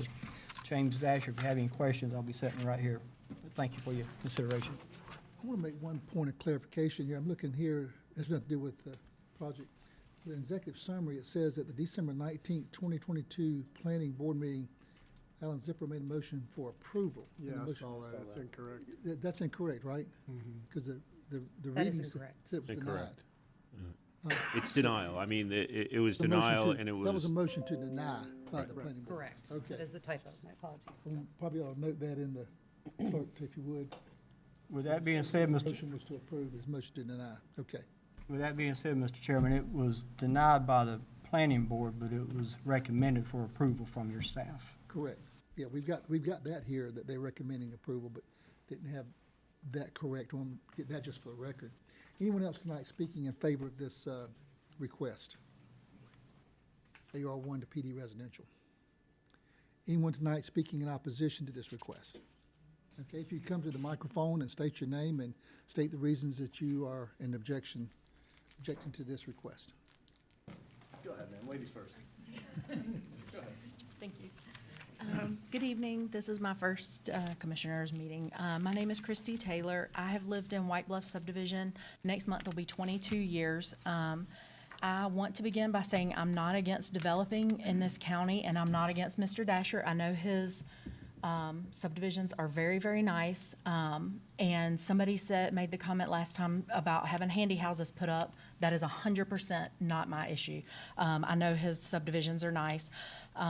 What I am opposing this because of not just traffic, but our kids at school. My kids just graduated from South and STEM, and my daughter, as a senior, it would take her about 45 minutes every day to get to school because she could not get off Scuffletown Road. Her bus stop had to actually be moved because the man from the board, I told him how unsafe it was, and the man from the board came and almost got hit by a truck standing beside my daughter. So they had to move her bus stop because people are speeding up and down Scuffletown Road. I work 22 miles at the hospital in Savannah, and it takes me anywhere from 90 to 110 minutes to get to work every day. We literally are trapped inside of Scuffletown Road. Last time I was here, Mr. Dasher made the comment that anywhere he puts a subdivision would everybody goes to the same stop signs. And although I do agree on some point, but if you did a subdivision on Blue Jay, you would have Blue Jay to 17, you would have Midland, Colic, Helmy, Hodgeville, you could go to 21 or McCall. It doesn't necessarily come there, but this will definitely affect us every single day. The kids at school are late to school 50% of the time, and you can call the school board and ask and tell them 2 to 3 days out of 5 they are late to school because the school buses cannot get out. They cannot get to the kids to pick them up. They pick up some of the kids at 6:20 in the morning because they cannot get them to school on time. So it's not about the schools being overpopulated, because I'm sure that Yancey Ford would rezone and all that, and all the kids would get the education that my kids got there, which was a great one. But it's them actually getting there on time. They just can't get there on time because of the traffic. The bypass is not going to be scheduled to open till 2025. The roundabouts aren't going to be there till 2025. If something happens with those, what do we do? How do we get out? We are literally trapped. Mr. Alan Zipper made a comment at the last meeting that from Scuffletown Road on Hodgeville to Highway 30, he went that day, the day of the meeting, and it took him 57 minutes in morning traffic. That is less than a mile. 57 minutes. And that was him already on Hodgeville. We can't get off Scuffletown to get on Hodgeville. We can't get off Scuffletown to get on Pecan Lane to get on Highway 30 because traffic is so bad. And I'm not saying a little bit of traffic. I mean, the kids are late to school 50% of the time. What do we do? Like, we are drowning. And if somebody doesn't put the brakes on it, like, what do we do? Like, and so I don't know how I ended up being the person to talk about this, but we love living there, but it has gotten to be where we are trapped in our subdivision. We either can't get out or we can't get in. All right, it's thank one you. way or the other. But thank you for listening. And we'll try to respond to some of these things after we hear from everyone. Okay. Who may have similar objections. We'll see. Yes, sir. Anyone else speaking objection to this or opposing this rezoning? Good evening, everyone. My name's Louis Manuel Jr. I live at 248 Veranda Ave in the Raven Estates subdivision. I could not attend the prior meeting. I did email Ms. Dunnigan, and she put an email of mine into the record, so I appreciate that, ma'am. Again, echoing on what that nice lady just said, I'm sorry I didn't catch her name. This is nothing personal against the developers. I mean, I understand that everyone has a job to do, and I can only imagine the amount of the money that is flying around with this proposal and the subdivision. I will say, though, that, you know, you talked about South Effingham development. I myself moved here 7 years ago. I moved from Port Wentworth because I wanted to move to this lovely place of South Effingham because it's such a nice place to live. And it seems lately, it looks like everyone on this board and this panel is trying to turn South Effingham into Port Wentworth. And that's what many of us have moved to this area trying to get away from Stop you there. because Don't make accusations about what this board is trying to do, because we are not trying to be Port Wentworth. The zoning that we've just approved for the R5 and so forth is to take it to a whole new quality of what we're trying to do. But, so I want you to stick to your objections to this subdivision being there versus what you think this board may or may not be thinking. Understood, okay? Mr. Colbert. Again, I'm not trying to, you know, I'm appreciate merely that. stating observations. Yeah. But again, I love the neighborhood I live in, and I love it so much. I encourage my parents to retire down here. They actually bought the house 4 houses down from me, so we love our community. We love Raven Estates. But again, to echo with the issues with the school, I have the same issue. I put my kids on the bus. The bus is late to school all the time. The bus cannot get out of our subdivision. They've had to change the routes for the school bus. But again, it's made a little bit of a difference, but it hasn't totally eradicated the problem. It takes me, my door is 1 mile to Highway 30. It takes me 30 minutes to get there sometimes at 7 o'clock in the morning because of all the traffic and the volume as was discussed again. And I won't keep harping on the same points because I know a lot more people want to Yeah, talk. I want to just say, I'm fully aware that there's a commuting issue early in the morning that has got to be resolved. Yep, absolutely. And again, I don't attend a lot of these meetings, and shame on me. I feel like I should be attending every one of these meetings because they are important. it's So good- I good that apologize you- if I'm bringing up stuff that people have already talked about. I talked about the traffic study. Again, I can go over that. We're not going to talk about it. One more concern, that is one more thing from the email that I filed. I'm by no means a well-reputable businessman, but I do work around a lot of business people, and I keep reading everywhere that the housing bubble is about to burst. There's a recession coming, and home values are coming back down to where they were previously, and people saying the bubble is going to burst. So my concern is if we're going to clear all this land and prep all these places for subdivisions, and then no one wants to buy houses anymore, we're going to have a lot of barren land, basically, with pipes coming out of the ground. Similar to, I think, of Hutchinson Island. I know it's Savannah, but across the river there, where all those nice houses were supposed to be built, then in 2008, the bubble burst, and if you look at it now, we play golf over there, it's still just a barren land of pipes coming out of the ground and vacant lots. So I won't take up any more of the time. I appreciate the opportunity to come here and speak, and thank you, guys and gals. Thank you. Appreciate it. Okay, anyone else speaking tonight in opposition? And if your concern is the traffic or the bubble busting, what you might can do to save us some time and say, I have the same concerns expressed by the two before, and then if you have anything additional, because we're looking for all the possibilities of objections. We don't want to just hammer the same ones, but we do want to know if you agree with the people before. My name's Jackie Deemer. I live in Partridge Run in Southern Hills Plantation. So my subdivision is right across the street from this proposed building site. My concern is, again, like you said, the traffic. Also, White Bluff, which is on Scuffletown, from Blue Jay to 30 is a nightmare. I'm not against growth of homes because they're already building homes from Goshen Road down to Blue Jay. My concern is the quality of homes, the number of homes, how they will be placed on the lots. Will it be conducive to the present neighborhoods that we have in Southern Hills, South Point, and on Shuffletown Road? There are lovely homes. I don't want to see smaller homes or compacted homes. If this is going to stay half acres or 3/4 acres per house, that's fair. I just don't want to see what people call cracker barrel houses or cracker houses. And they're not going to be apartments, they are going to be homes. But I am concerned that trying to get out on 30 is a nightmare. And if you've been down that road, you know that. It's difficult, yeah. Leaving the house at 6:15 has now been backed up to 5:45 to be able to get out on 30. There was a terrible accident there this morning that blocked traffic too. If there's a wreck on 30 or a wreck on 21, you are going to sit for a long time. The new road, Benton, is lovely, but what happened immediately after they opened it? Cuts are being made to put in more housing and more businesses. So you've lost the thoroughfare idea. When you get to the end of Benton, going into Pooler, that's a nightmare. So my concern is traffic only. If you can just assure us that we'll get some 4-lane highways or we'll get a better way to get up and down Hodgeville, then I won't oppose anything. But at this point, I just fear for what's going to happen to us with the 150 units across the street from us. Thank you So I so would much. recommend that you either revisit this, maybe have a smaller subdivision built. I don't know what your decision will be, but please think about the things that we're facing currently with the growth that's on Hodgeville Road. Thank you. Thank you, thank you. Anyone else tonight like to speak? Good evening. My name is Herb Powell. First of all, let me start by saying thank you. I appreciate the fact that you understand that we do have an issue with the traffic out in South Effingham area, and that the awareness is here and that something's being done about it. I haven't seen anything take place. I have some concerns and I have some questions. I have some concerns about this development going in. I'm hearing there has to be a study regarding with the Corps engineers for drainage and that sort of thing. I live in Effingham Forest, or Effingham Forest, which backs on the backside of Rural Lane Road. When you start putting in a development there, what happens to all that runoff water? It's low behind where I live. Is it all going to impact my area? If you approve this, does the Corps engineers have the ability to come and say, no, you can't do it?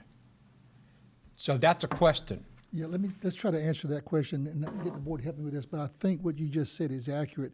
They have to go through the water, land, soil. They have to make sure that the water does not leave their property, and they have to have engineering studies to show that any faster than before they developed and where it's going to go.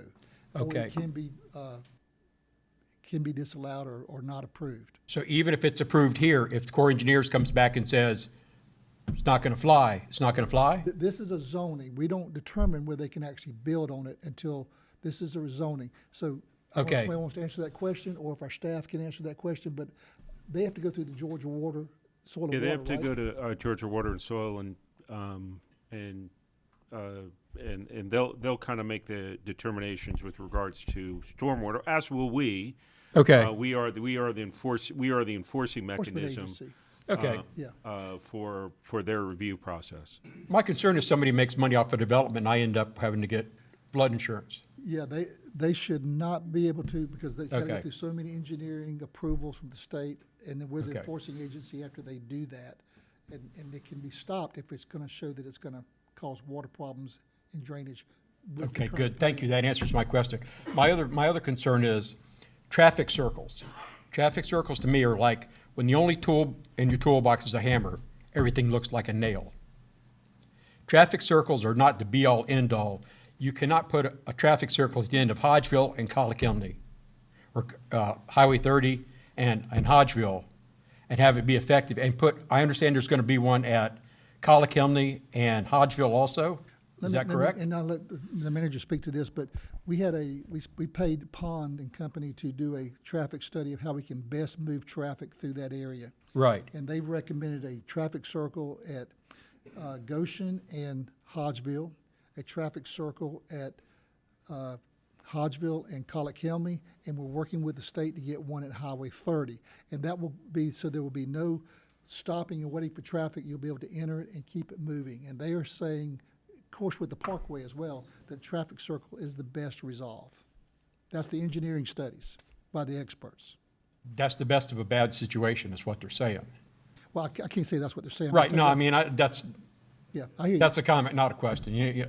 But like I say, I mean, but what you're describing is going from one traffic circle to another traffic circle, to another traffic circle, to another traffic circle, Well, three. and then you go out to Highway 21. No, it's 3. But the idea of that is you don't have to come to a stop sign and try to shoot a gap. It allows the traffic. Everybody who has experienced the roundabouts that we have built in this county have loved them. At first they didn't like them so much, but now they realize, hey, we get to keep moving. I agree, except when I'm coming in them at 5 o'clock in the afternoon, trying to get back down to South Effingham, you wait in line for everybody who's coming from Pooler. And another thing that you had asked about when they would be there, I've tried to work with the manager to make sure we can hopefully contract the roundabouts on Hodgeville that we control. We're looking at early summer, late spring, right, is what we're hoping? Yeah, we're trying to, right now, we're in the point of final design. Then we're actually simultaneously going out. They should be going out this month to discuss right away. if there's any right-of-way, where right-of-way is needed for these. But our goal is to let these, is to get the final design and let the entire project in late spring.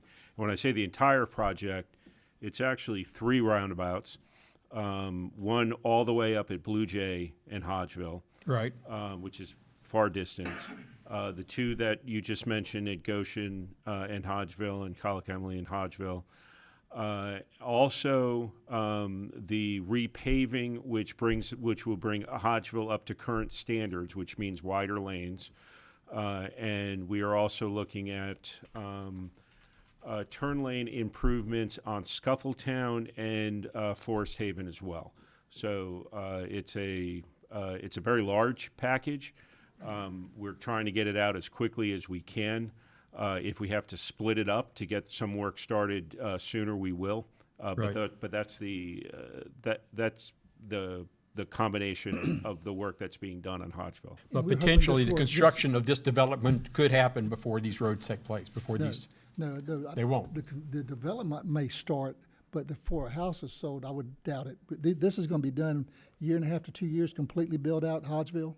The roads? Yeah. Yeah, it's not a terribly complicated project, so I would imagine if you gave it a year, that would be generous. So let's say a year from the summer, it would essentially all be done. Yeah. So Yeah. by the summer of 2024, we would hope all the roundabouts in the Hodgeville, the widening, turning lanes would be complete. That's the plan. I hope so. Yeah. Thank you very much. We got a lot of growth, and so we're on a very aggressive plan to complete these things. Since we had the T-Splosh, it helps fund these projects that will improve our transportation. And I think that's great. I just I'm not sure how familiar you are with that area of Collick-Emily and Hodgeville Road. I don't know whose yard you're going to take for a traffic circle. We're not taking anybody. You know. Am I correct on that? It was in No, there's going to be a little some, bit? in 1 or 2 locations, there is going to be some addition beyond the right-of-way. Okay, but it's not a lot, though, is it? But it's not a lot, no. Yeah, it's They very tried to little. keep it all in the right-of-way. Yeah, lots of times, just for, hey, keep the conversation down there. You can come to the podium if you want to speak. A lot of times, people think we're getting a lot more of their property because, like when I lived in Westwood, my house came up and I maintained the easement of the county. So we have a lot more easement there than most people realize. Like when we widened Little McCall Road, McCall Road. People thought we were taking their yard, but we actually did that within our easement that we already owned, right away that we already owned. Right. And so most of this, I think, is within a right of way. We have to get a little bit, but we're not taking much of anything. Slivers, Slivers, outside of the right-of-way. So it's property that we've already owned, and when people bought the property, they had the property lines that were there. So we may be just reclaiming some property that is ours to improve a traffic. Instead of a corner lot, they live on a traffic circle. Very possibly, yeah. Yeah. Okay, anyone else speaking against this? Okay. We'll take 1 or 2 more, and if you have something different, I'll listen to that, but we don't want to keep going over the same things. We want to have time to have the board to discuss, and we may have some questions for the developers and even some for the public. My name's Wayne Hodges. I live right in the middle of Hodgeville Road's 5 miles. I'm 2.5 miles from each end of it. I've been there, same piece of property for 67 years. All these roads we're talking about, I remember when all of them was dirt. I do too. Now, that land that's going to be developed, they're talking about, it's a lot of wetland in there. I used to hunt it. I used to work for that dairy when I was a youngin'. But there's a bunch of wetland in there. That water will come over that road, and if that water dumps anywhere toward Colebrook, they've already got all they can stand. That water's got to go somewhere. But the traffic issue, and I'm not going to beat that dog, but I think about an ambulance. If somebody, because it takes my wife it takes her about 1.5 hours to make a 20-minute drive in the morning to Pooler. Now, there's no way to get around all that traffic. If it was a time-sensitive injury or illness or whatever, and an ambulance can't get through there. There's no way. And it's like that on Colic Hellman, on Goshen. I mean, everything dumps right out on Hodgeville. And the gentleman mentioned about the two roundabouts. Well, get on Highway 30 coming toward Hodgeville about 5 o'clock, and you'll see how that one works out. But anyway, I just want to make it very plain that I'm against it. I mean, we just can't take no more traffic. I mean, it's just really, honestly, it's ridiculous. And that's all I got to say. Thanks, sir. All right. Anyone else with anything addition to what we've already heard? Okay. Good evening. My name's Arlene Manuel, and I'm a resident at Raven Estates, and I will keep this certainly very brief. I just want to state that I am vehemently opposed to this idea. I don't think it's a good idea, and in addition to traffic, which has been stated ad nauseum, it's going to cause a great deal of congestion in general, and more people will mean more services may be needed, so that probably means our taxes are going to go up as well. So thank you for your consideration. I appreciate it. All right. Is anyone else with anything else they want to add? Hearing none, I'm going to close the public hearing. We'll have discussion among the board and comments to what we've heard tonight from anyone on the board. I would like to just open this to say the concern that I have for our constituents' concerns. I understand the concern for traffic, and I have driven through there. Somebody asked that question. I've driven through there during the traffic times and at 8:30 or 9 when it's no traffic and you can go right through. So it's a commute issue for the most part, like going to school and so forth, and we get that. And this board is working diligently and has been, and thanks to T-SPLOS, to expedite the transportation projects that we have on the books. We did that by going out and getting bonds so that we actually had the money before we collected all the T-SPLOS, because we know it's coming, so we could go ahead and do the design and planning, get Pond to do the studies, so we do it right. We don't want to do it in the wrong way. So we recognize me as a chairman, I don't have a vote, but I just want to share my thoughts with you because I don't hide behind, I don't get the vote. I'm going to tell you what I think. We are working diligently on this board in getting those transportation issues resolved. I believe that with the Parkway in 2025, early part of 2025, with Hodgeville improvements and Goshen Road improvements, we're going to make that a wider road with turn lanes and so forth, and a roundabout there also where the Parkway comes in so that traffic can keep moving. We believe these improvements are going to really help. We're already working, trying to get the state to look at 4-laning the Parkway. The goal would be, as soon as the 2 lanes is done, that we would have the design in 2.5 years so that we could move forward with letting a contract for 4-lane. So somebody asked about 4-laning. We are looking at 4-laning the Parkway to make those improvements as well. So I believe the transportation is going to improve greatly. I want to address the bubble about housing.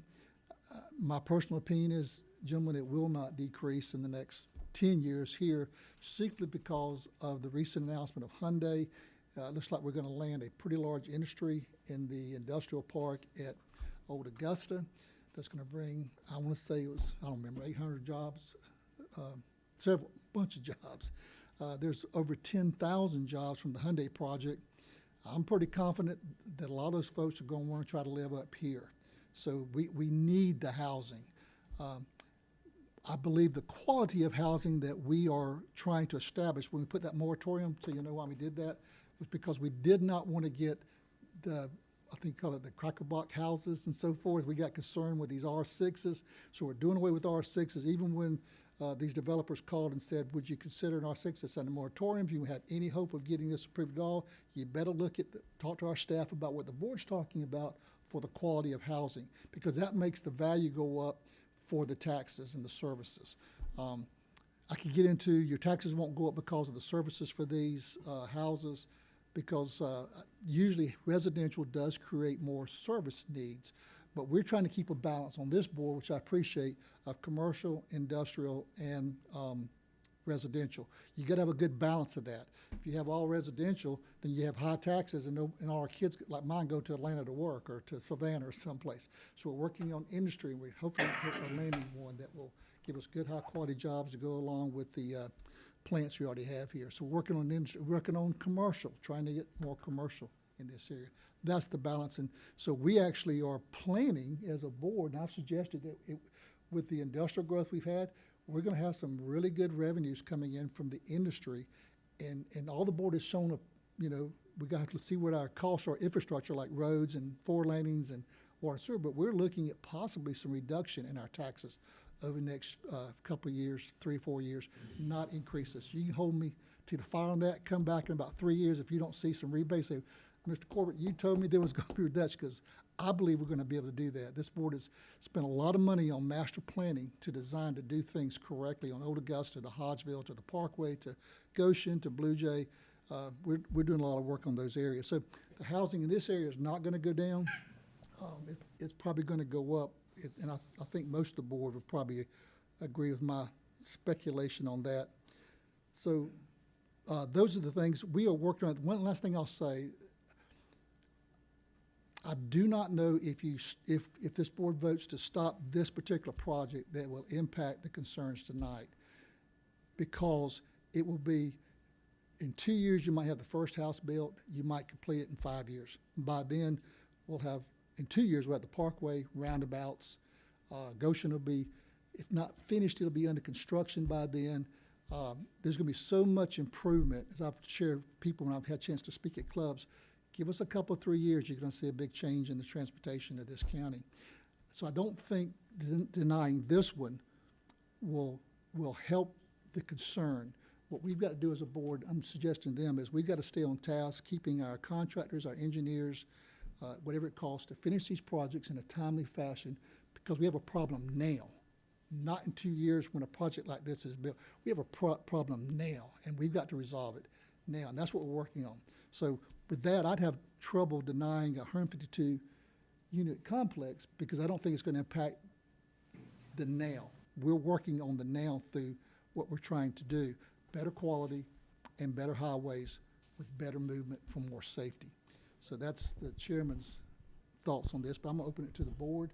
I think it's in your district. You might have some comments you want to say, and then we'll see what questions and comments the rest of the board has. We'll listen to District 2 to start with. I'm District 2 Commissioner, and these are my neighbors, and I experience this stuff every day as well as hear about it every day. As far as the project goes, I wish we had many more of these. This is a really nice project. It's spot on. It's got, the density levels are right where I like to see them. I just wish it was further down the road a little bit, because right now, and I have to disagree with you on this because you don't live there. It's different driving through there once in a while. But when you live there every single day, and you live this every day, and that's why we live in our districts, and I've said that many times before, it's a different scenario. You're seeing it every day. 50% of the time, kids are late to school. And I'm hearing these complaints and people not being able to get out of their driveways way before we had this even come up. It's not like, hey, we've got some zoning issue coming up and now I want to come out and speak about it. They're speaking about it with nothing coming up, because we're hurting. We're over capacity. We've got more than what we can handle. Here's the scary part. We're already at capacity. We're already closed in our areas. I'm getting up earlier and earlier to go to work, and I work in Effingham. And I used to love that little 12-minute drive, but it's not 12 minutes anymore. And then I go totally a different way, but I'm still running into traffic. Right now we have 1,199 homes, lots approved in my district, right now, approved, that are not built. What's going to happen when those come on? That's 2,400 cars. They got to get out of the county. This is without anything further. This is going to create 300 cars, approximately. 300 cars is about 1.5 miles of a line, just with one development. So yeah, it does make a huge difference when you add 300 more cars to an already big problem, and we've got 2,400 more cars coming. So yeah, I have to disagree with you on that. But it's different when you live there. It goes beyond the quality of life and quality of living. There's a safety issue. Alan Zipper, who's our representative for District 2 and for the Planning Board, spoke about the same thing. He has problems getting out of the county every single day, and he wants to get out of the county. I myself, I won't take a doctor's appointment in the morning because I don't want to get in the traffic. It takes too long. They want me to be there at 9? I'm sorry. I'll be there at 11. There's no way I'm going to try to get out and do that. It doesn't make sense. That's and the safety thing. One of the gentlemen, I believe, brought up the safety issue. That is a real concern. When things are gridlocked, can't move. I wish this thing was a year from now. I know we have great things coming, but here's a fact we can't get around. Right now, we do not know when 30 and Hodgeville Roundabout will be put in. We don't. We're hoping it's going to be here in 2 years, but nobody knows that because we're not Chatham County. We can't speak for Chatham County. That's a big issue.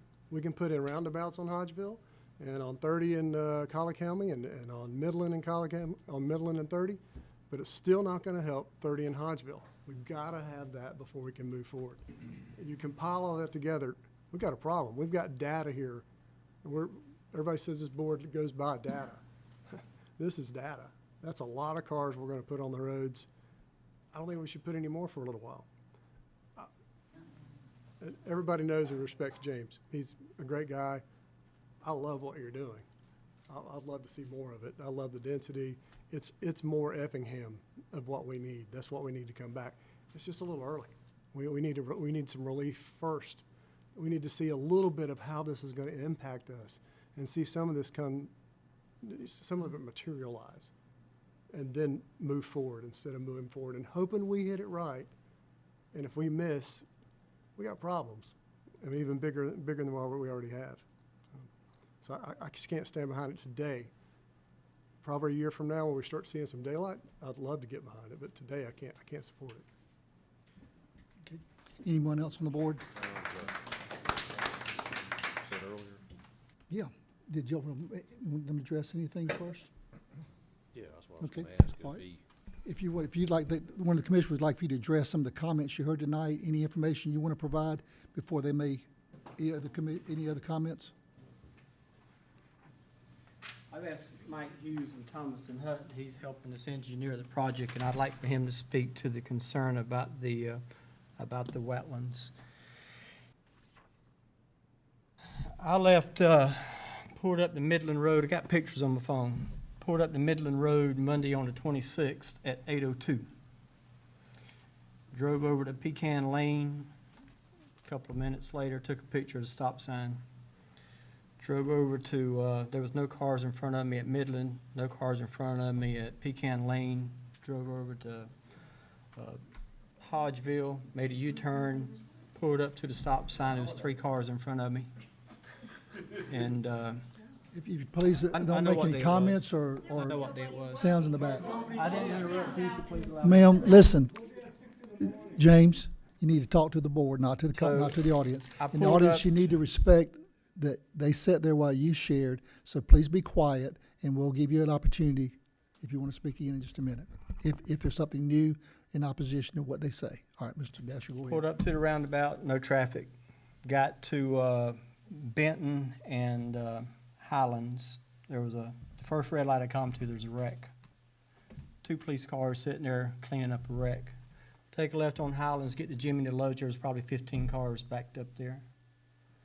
We, at 8:35, I was sitting on Eisenhower over by Toys R Us, so 32 minutes to get there.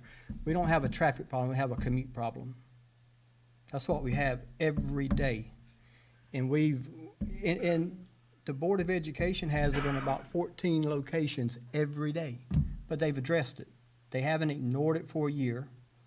And I served on the Board of Education for 8 years, and every time we would redistrict a school, folks would stand up and say, "We're full, put the gate up, we don't have any room for any more." Those same people that was moved here since then is sitting here behind me saying, "We're full, put the gate up."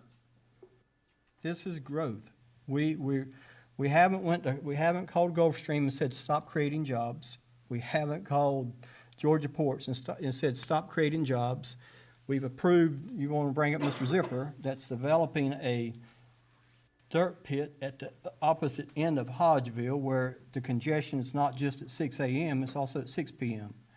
When I pulled up to 21 on McCall at 5:25 tonight, I sat behind 11 cars. I took a picture of it.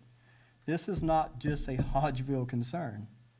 It's miserable there. And whenever there was according to the Port Wentworth Police Department, I don't know if this is accurate information, we called them, there was 4 car accidents at 30 and Hodgeville in 2022. Between 95 and 30, there was 304. I'm not developing on Highway 21. So there's growth, there's traffic. We are a bedroom community to Savannah. We're gonna continue to have traffic. They're building Hyundai, 10,000 jobs. We're gonna continue to have traffic. Mr. Burdette, all we've got to do is put a police officer at about 3 intersections every morning from 6 to 8, and it would alleviate 90% of this congestion. I don't know if we could put a police officer in Chatham County. Have you talked to Chatham County and asked them if they'd work with us? No, but we can't. Even Bill get an answer Hitchens is on- our state representative for Effingham and Chatham County. He's retired colonel of the Georgia State Patrol. If he can't help us fix a traffic problem for 2 hours a day. I see what you're saying, but it's different when you live there and you see it every day. Like I say, you can travel through there and you hit it just right, and it looks all dandy, and you know, when I can do that, I'm cheering. I'm like, yeah, got through. That's not the case every day. That's not what we're waking up in every day. What we're waking up in is a totally different scenario than what you're talking about. It's not a quality of life or a growth problem. We've got a serious safety problem. It goes beyond that. And you see the numbers. I mean, if I put 1,199 more homes up and then add yours, and what's that gonna do to our already big problem? I mean, are you denying that's gonna, nobody can move as it is. I'm not denying it. But Have you and I'm called, not- have and I'm you not worked saying with the no. Chatham County Police Department, and asked them if we can get some support at that intersection? I want to follow up on that.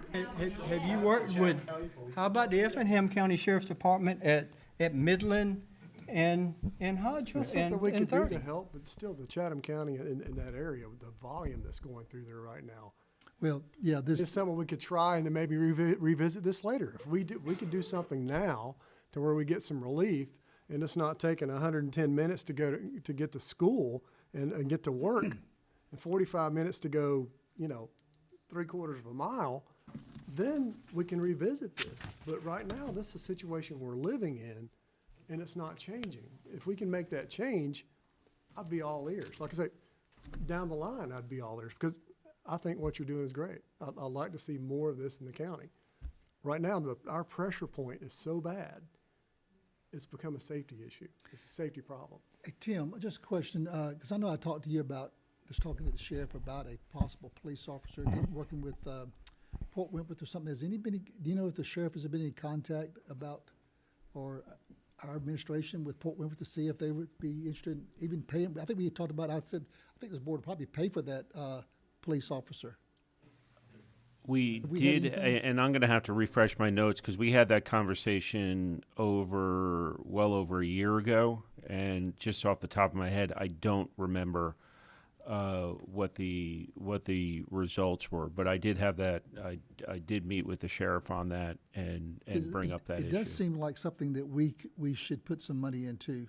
We do it into at the the schools, I don't know what we couldn't do. I'd be it in willing our to county. try We do it at anything. schools. They do it in 15 schools every morning That's what and I'm every saying. I mean, I afternoon. don't know why we couldn't. We can do it at Pecan Lane. Direct traffic, you want to have a resource officer at that school, he's gonna be at an intersection for 2 hours directing traffic. We can do it at Pecan Lane, that's in Effingham County. When you stop the traffic at Pecan Lane and Highway 30, when you stop traffic here, stop it here, that opens up.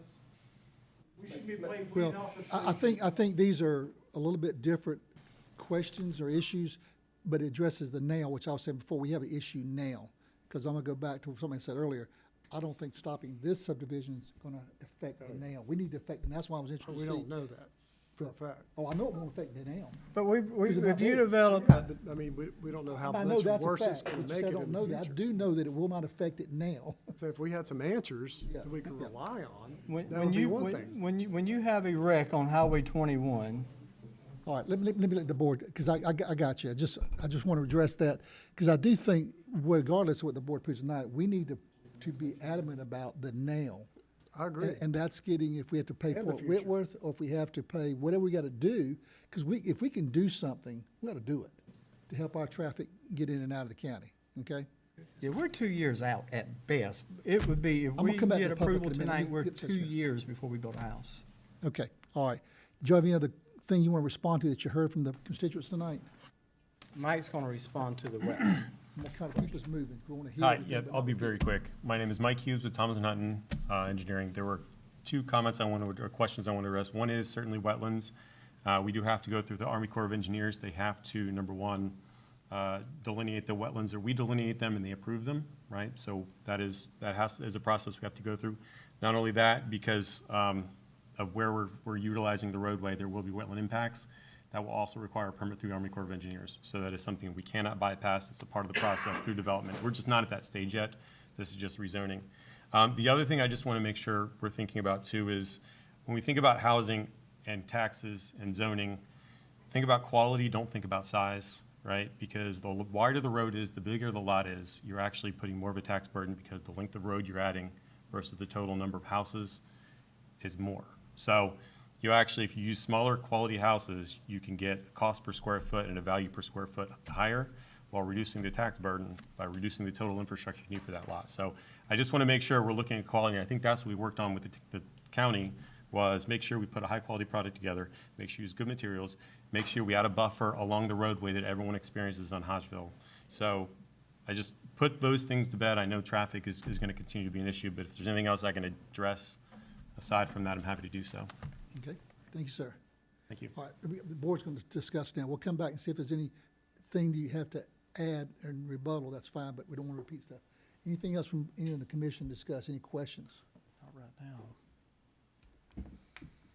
The only thing I want to say, everybody's moved to Effingham County for the quality of life, but they drive into Chatham County to work. And then they're mad at us because it's a problem. And I understand, it's an inconvenience. But we need help from the state as well. Highway 30, all our county roads, we can expand all our roads, and these improvements are going to help. But until we get some help with state, with Highway 21, Highway 80, and Highway 30.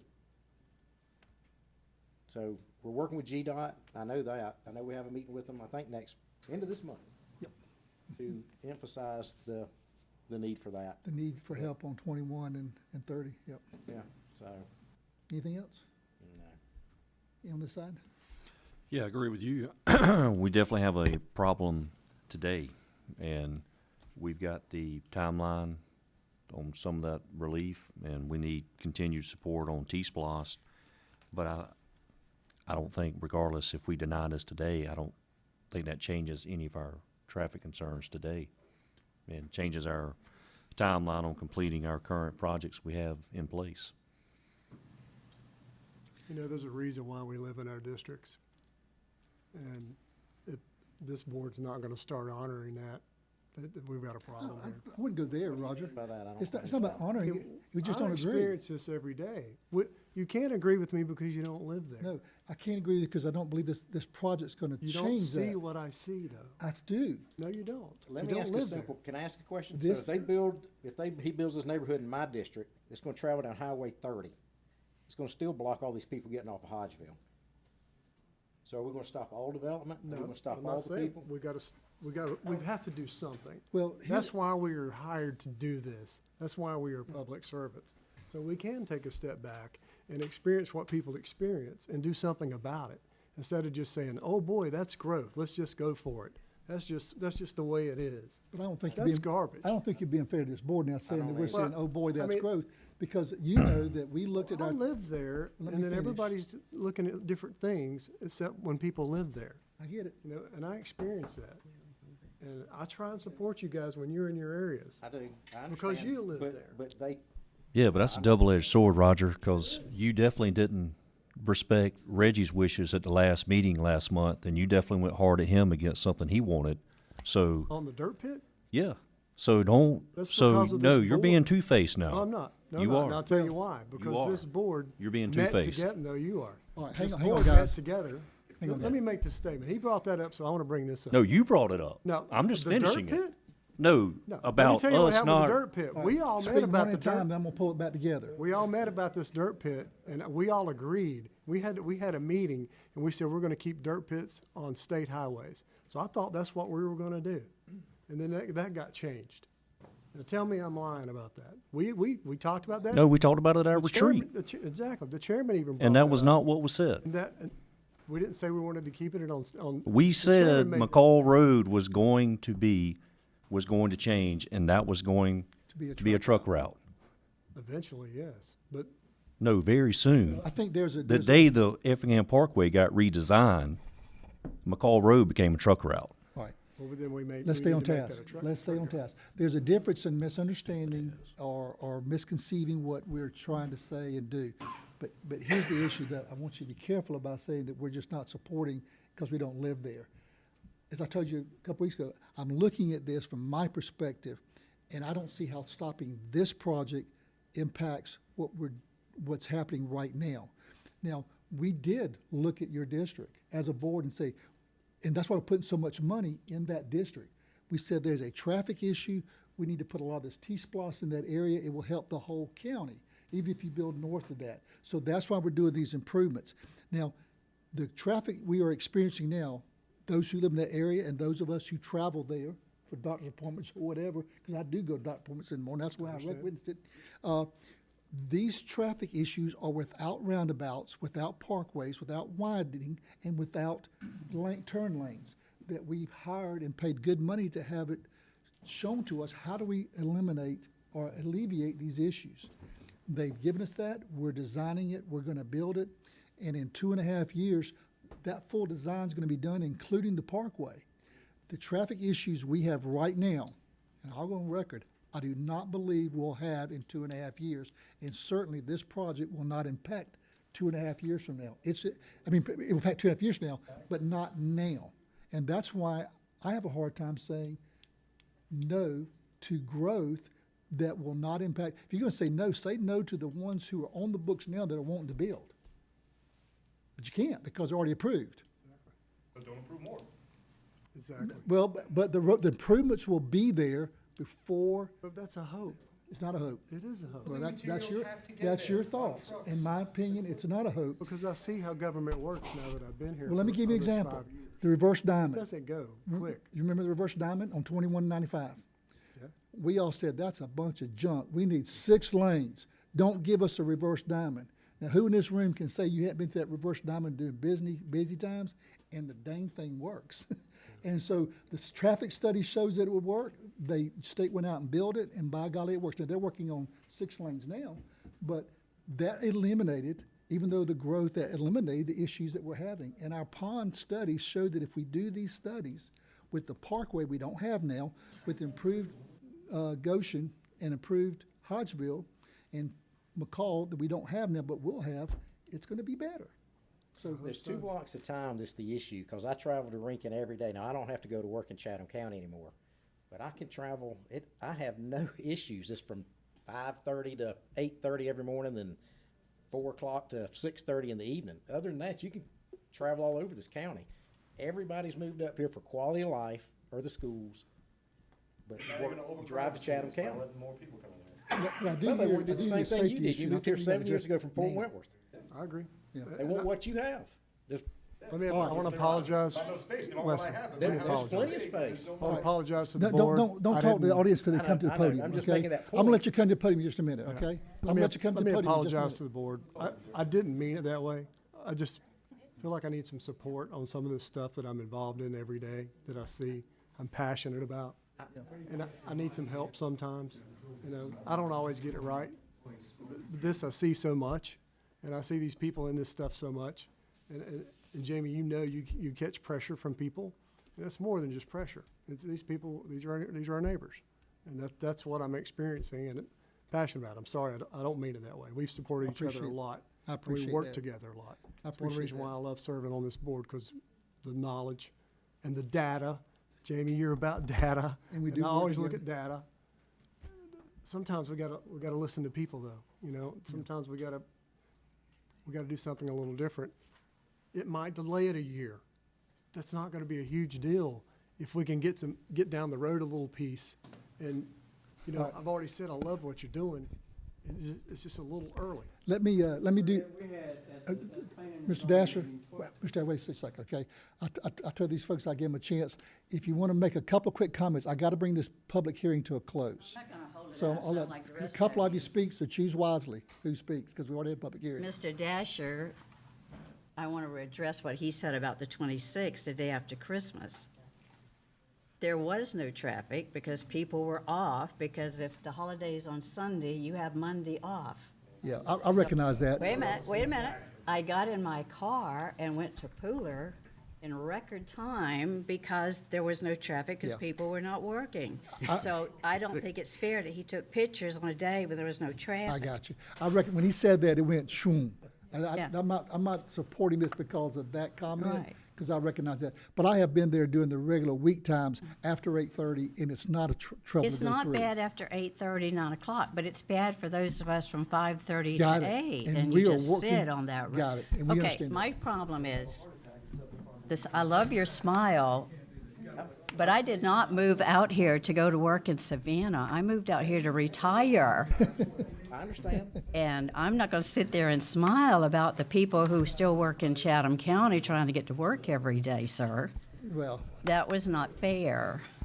But it's a fact. It's a fact, but it's not fair. And you're bringing more jobs to this area. More people are going to be driving to these jobs. all right, thank you for your comments. We've got to move on. okay? Anyway, yes, Anyone we have else to want- move on. Anyone But else want to please speak? consider thinking about infrastructure for roads before building more subdivisions. And we're doing that. If this was going to be built tomorrow and I could stop it, I would do that, but it won't be built till after all this infrastructure improvements are done.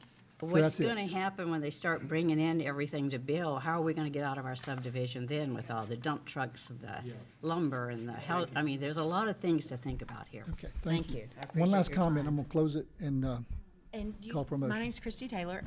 And you talked about the policeman.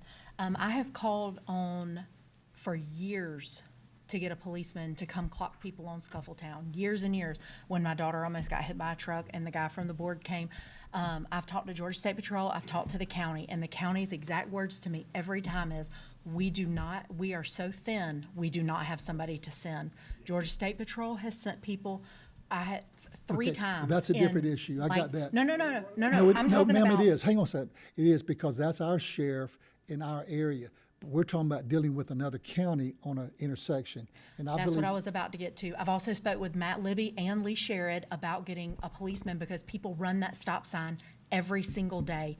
And there have been accidents and I have asked them and they said the same thing. They have tried to put people there, but they are also thin because of Rice Hope and all the other things that they control. He said he absolutely cannot put somebody there every single day because I have called there's for other years. options that you're not aware of that we could do as a county. There could be an off-duty officer that we could actually hire. There may be some, I'm suggesting there's some options that we as an authority can work with that you can't do as a citizen that we need to pursue. I understand. I've been that's there all for I'm saying. 22 years and I've seen lots and lots of growth. And I've also seen where there has not been one road added to help where I'm at. Not one. There has not been one improvement, not one road. It took us that's 5 what we're years working on. to get Scuffletown repaved. Okay, that's what we're They working on. widened it. They also put a passing lane in it. So it makes it incredibly dangerous.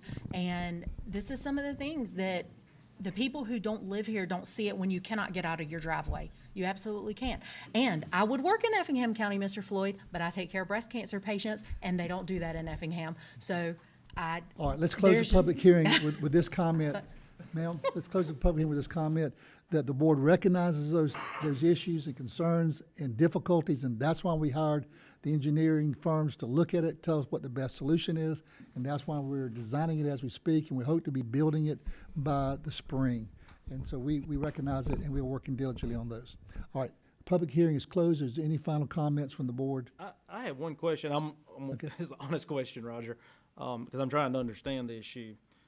Is the traffic, how does school affect it? Like during the summer when school is not in? It gets better when school's not in, Okay, for sure. I'm just trying to. Yeah, it does. Okay. That's why we try to do the road improvements while the school's not in. 'Cause it just compiles I just the didn't problem. know how Yeah. big of a swing It's improvement is. substantial. Yeah. Okay, the reason for a public hearing is so that the constituents can have input, the applicant can have input, and the board can discuss it and hear it. I think we have the information that we've looked at from the packet. We've had good, healthy discussion tonight, so I'm gonna entertain a motion from anyone on the board. I'll make a motion to deny. I have a motion to deny by Mr. Burdette. Is there a second? Is there a second? Seeing there's no second, was there a second? No. Seeing there's no second, the motion fails for lack of a second. Is there another motion?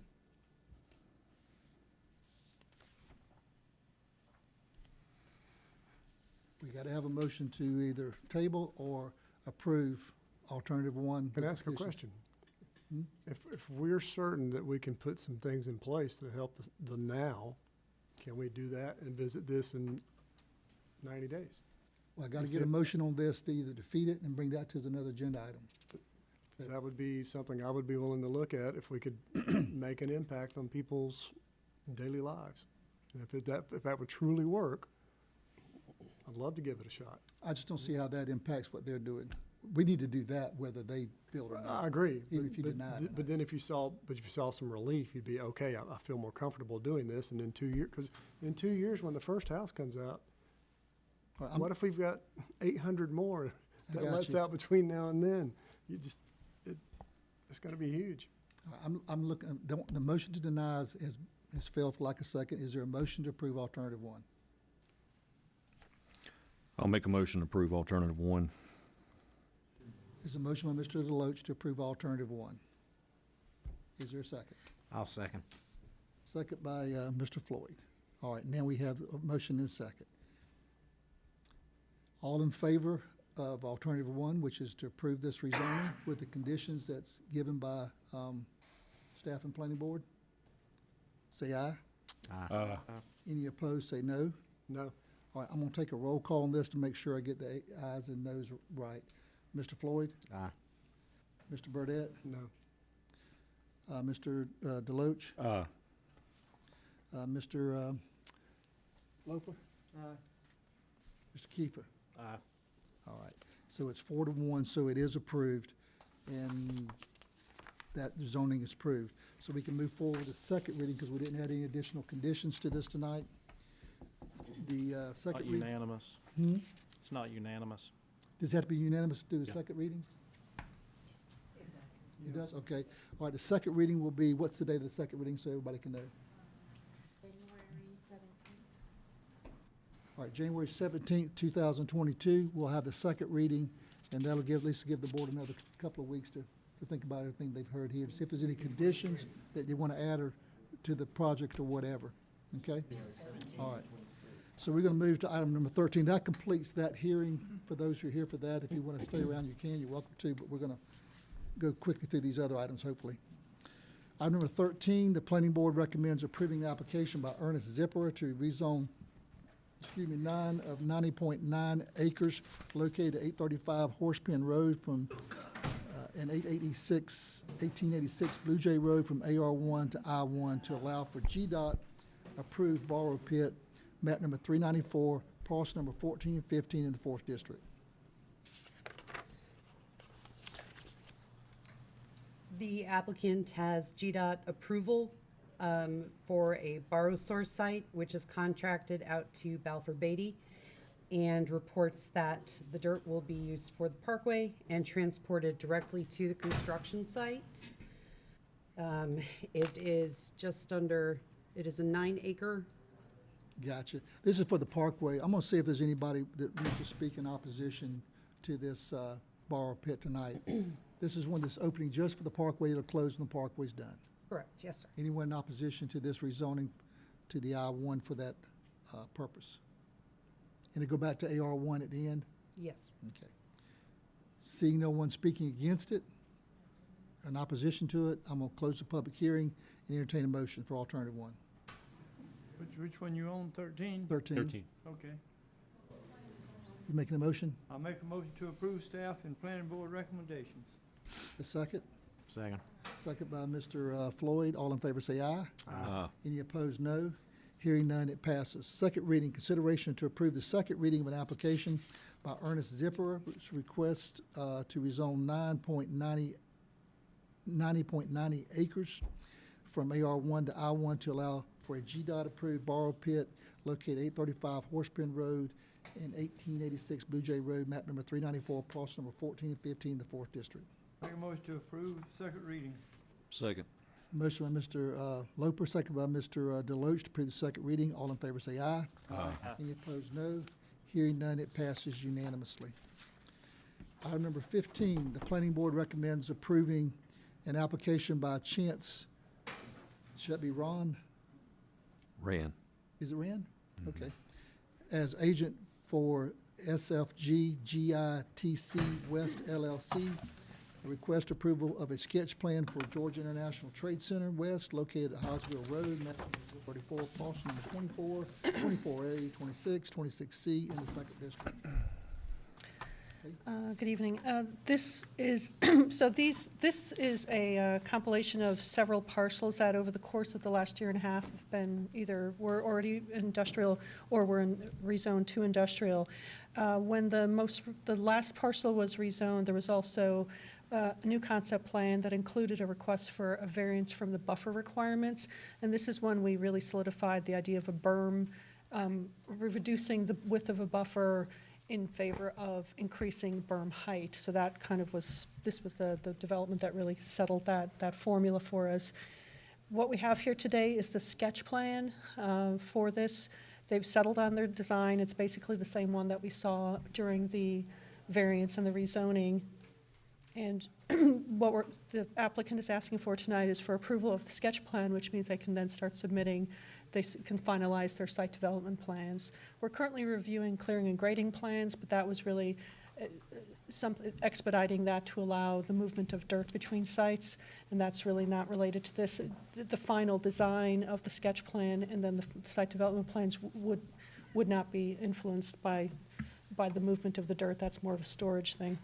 So I think there was some concern about buffers. I'm not entirely sure that you have this exhibit in your packet. There were 2 exhibits provided. We may not have included the one with buffers. Do you have that? Is that the one you're showing us now? Okay. Yep. No, there is another one Oh, wait. that is more specific to buffers. I can hand this out. Why don't you hand them out to us? That'd be great. Now, they're not going to access Hodgesville Road still, right? Just during construction. Just during construction, right. When the parkway's done, everything's going to the parkway. Yes, sir.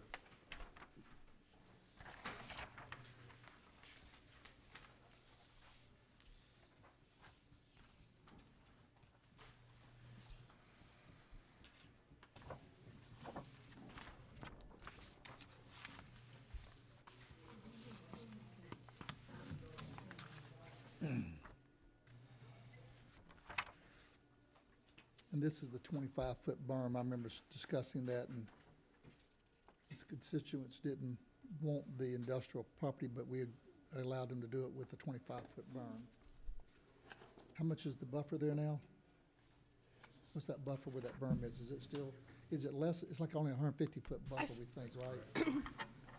Because we shrunk it down, because I think your point was they would appreciate a berm. They didn't think they would, but we thought you'll appreciate a berm better than you would 300 foot of woodland that's, you can see through and hear through. Right, so along the residential parcels where it's allowed where there are no wetlands, then there would be, the berm would be located. Gotcha. And in the other portions, the This wetlands complies areas with all would the remain. stipulations that we put, conditions that we put into the approval. Now, is sketch plan's a public hearing? It's not, no. That's incorrect. I think so, okay. It So is is. any comment or questions from the board on the sketch plan? No, I'm fine. I don't know, and I know Chance is here, but I was having some discussions with actually Mr. Zipper at the pipe plant on the possibility, and it was all, of course, predicated on Chesterfield working with us on possibly being able to route the pipe and concrete plant traffic to the parkway in the future to get it off of Hodgesville. I know it has nothing to do with this, whether this is approved. I'm curious if that's been discussed by You're chance. asking, It has been. Yeah, yeah. Chance, can you speak to that? And again, this is all predicated on any, you know, Yeah, I mean, you it's see not- what we're not gonna dealing affect with this, the last. But if we did something like that. And we're looking for any ways. Yes, sir. My name is Chance Rand, Senior Vice President of Development with Chesterfield.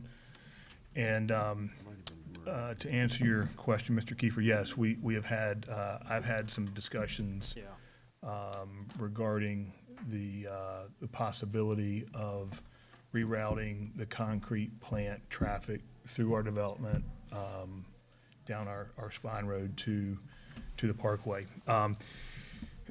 In those discussions, I did agree to work with the county on potentially rerouting that traffic, provided that since that road was now, our spine road would not be private at that point. It would be public in the sense that it would serve not only us, but another property owner, that someone would have to, help pay for that road. And that's reasonable considering it's solving a county problem.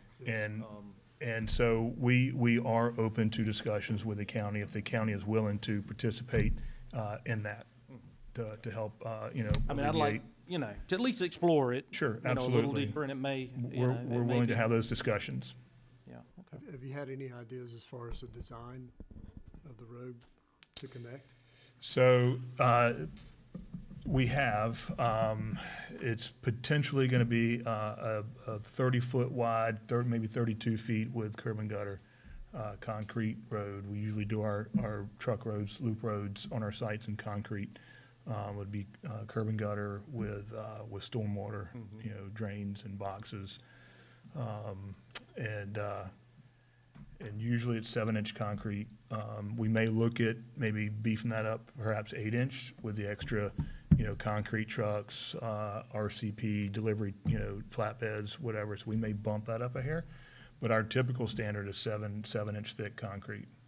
As far as the road itself, would you just tie into one of these that you already have existing, or would it be a site plan redesign?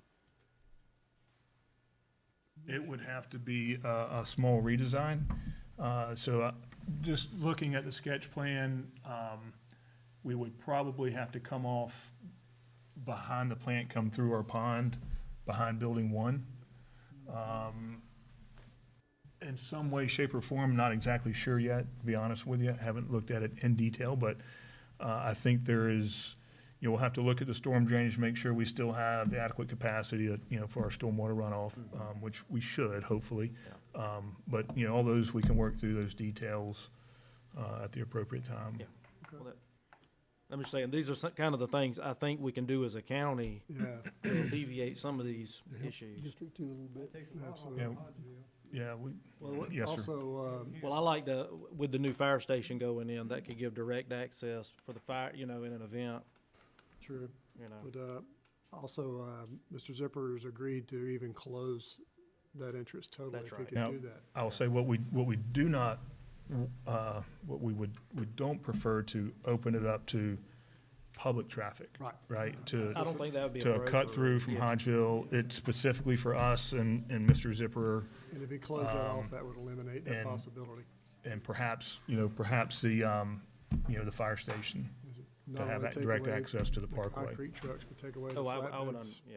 for the pipe. Fire people in the. And it would be obviously some kind of I don't know the legalities of it. That would have to be, That's good. Appreciate you looking at it. Yes, Thank you sir. so much. Very much so. Thank you. Any other discussion? Is there a motion to approve, I guess, is it alternative 1, or is there just to approve the sketch plan? Sketch plan, I believe. Is there an alternative? It's not an alternative on this, is there? To go back and see. Yeah, alternative 1. 15, alternate number 1. Yep. Is there a Make motion to approve alternative 1? approve alternative 1. You making a motion? Yes. Motion by Mr. Burdette. Do I have a second? Second. Second, Mr. Loper. All in favor say aye. Aye. Any opposed, no. Hearing none, alternative 1 is unanimously approved.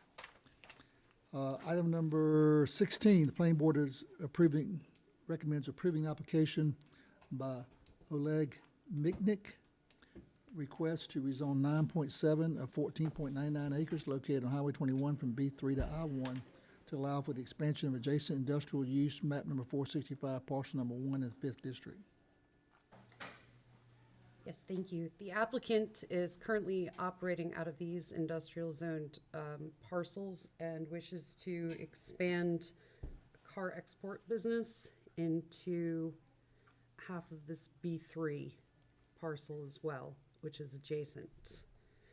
No new access is being created. No new access to 21. Correct. Okay, good. That's my question I had written down. I didn't see Correct. anything on there, but, Staff is recommending alternative 1. okay. Open a public hearing. Anyone tonight speaking in favor or against this request? Start with those speaking in favor. Hi, I'm Jay Maupin, Maupin Engineering. We're agent for the owner.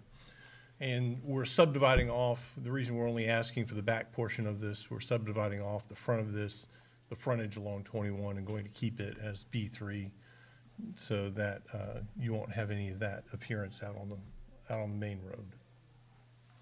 I can answer any other questions that you have. All right, thank you, sir. Anyone speaking in opposition? On these, do we typically not know where roughly that proposed subdivision property line is? Just, You can address it if you'd like to. It's been part of the packet, and it's been discussed with staff, and Okay. we're in agreement with staff on where that should be. Does that have to be subdivided first, or is it something done simultaneously? There is a condition that a subdivision plat be submitted and approved. Subdivision prior plat to must be rezoning. approved Am by I Development missing that? Services and recorded Probably before rezoning number- can take effect.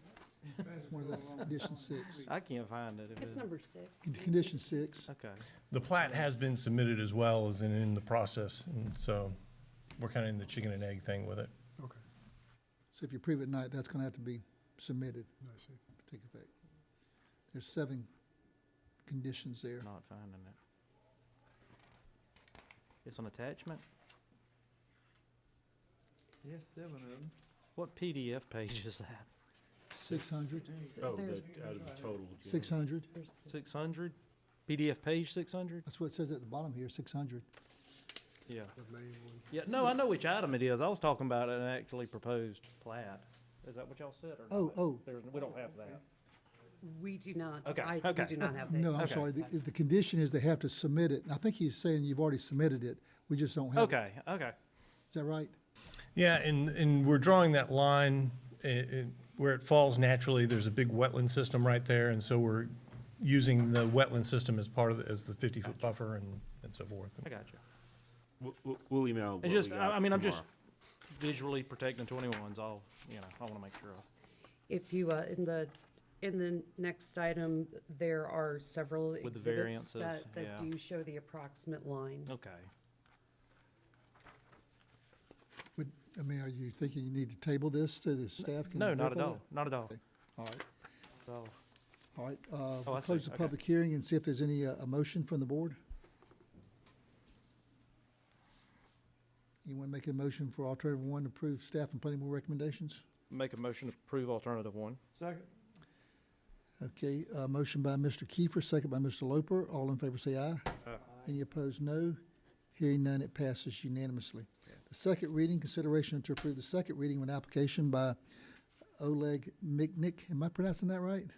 Mitnick, yes. Okay, good, thank you. Request to rezone 9.7 of 14.99 acres located on Highway 21 from B3 to I1 to allow for the expansion of adjacent industrial use, map number 465, parcel number 1 in the 5th District. Motion to approve second reading. Make a motion to approve second reading. Second. Motion by Mr. Kiefer, second by Mr. Loper to approve the second reading. All in favor say aye. Any opposed, no. Hearing none, it passes unanimously. Item number 18, Planning Board recommends an application, approving the application by Jay Maupin as agent for Oleg Miknik. It's a request of a variance to reduce required buffers between industrial and various zone parcels located on Highway 21, Zone B3, proposed zoning B3 and I1, map number 465, parcel number 1 in the 5th District. Now, is So this the this- buffer between the proposed possible? Yes, We don't there have is, yet? there is a 50-foot proposed buffer between the section to be industrial, the section to be B3. What's the normal requirement? It is 50 feet for light and 150 for heavy industrial, So it's usually 150, and they're asking a variance of 50. which, correct, Okay.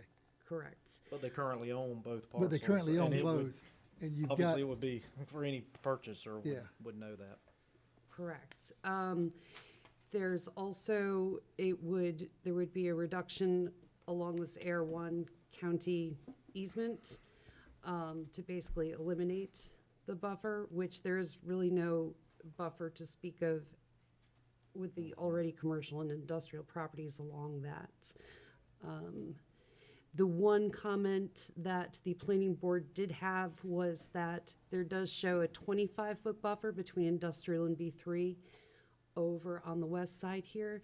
Planning board recommended sticking with a consistent 50-foot buffer between all B3 adjacent properties. is that staff recommendation as well?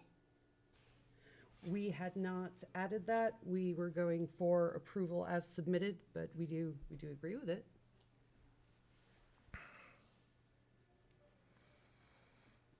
Keep in mind, this is a junkyard. Yeah. On the left? I mean, what's proposed? It's a continuation of that, not a true junkyard, but our definition of. And I'll listen to what y'all believe. I'm okay with the 50 up front. They own the current, the entire track. But possibly, that's an existing business, obviously, up at the top left. Maybe continue to make sure that's protected. You might ought to stay with the planning board at 50 on that one. That's what I'm thinking. Yeah. That's what I'm thinking. What kind of business is that, do you know? The adjacent one? What's the adjacent business? Can you answer that question? It's been several things over the years. Yes, sir. It's a warehouse of sort. I'm not sure of the specific business. We are actually working with the vacant lot developer or owner right now, which is Builder's First Source, and they'll be expanding in that area. There is kind of a wetland in that space, so there'll be more buffer there than what we show any which way. Although that's kind of more of our high ground is the reason we were asking for the 25-foot instead of the 50-foot, just to be able to maximize the high ground and keep a visual buffer there. With the 25 feet, the 50 feet we would be satisfied with as well. So we're putting a junkyard right on 21? No, sir. It's an extension of the existing car containerizing business that's there already. This lot, if approved, will be then recombined with the lot there to the east. And then that'll be kinda on underneath 21. Underneath the yellow arrow there. It's an existing business that he has. I think you gotta draw a line across from that Yeah, property out there, if you. that forward. How much acreage is that from that line forward? How much do you think you're gonna have between that buffer that I'm looking at now to 21? I guess what I'm asking. It is 9.7 acres. How many feet from that buffer to 21? It's a good ways. It's probably close to 400 feet. And the remaining lot up front, that subdivision line is approximately where the rear yard is for those lots, 465D-9B-9A. It's approximately the same line. Yeah, there's one attachment that's, doesn't have the aerial, it's kind of black and white. There's that line that you mentioned. I'm almost hesitant to go to 50 foot, because on that buffer, because if you only got 400 feet, that could still have line of sight. There's actually a more significant wetland system there. So the buffer will honestly be more than the 50 feet. Is it this on the screen? It was on the one she said, I just couldn't see the line. I have other exhibits if I'm allowed to share them that are not Sure, you visual. can share, but I'm just not sure that's wise to go down to 50. It might not need to stay with the buffers. Did you share with No, me? yeah, just hit yours. Buffer up front.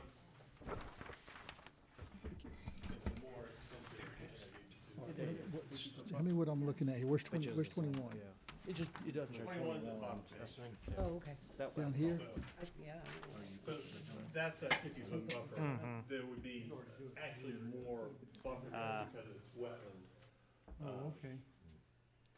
And this is that rear property line that's part of the other lot. So you're talking a good 400 feet at least. increase the if not more. density and the traffic.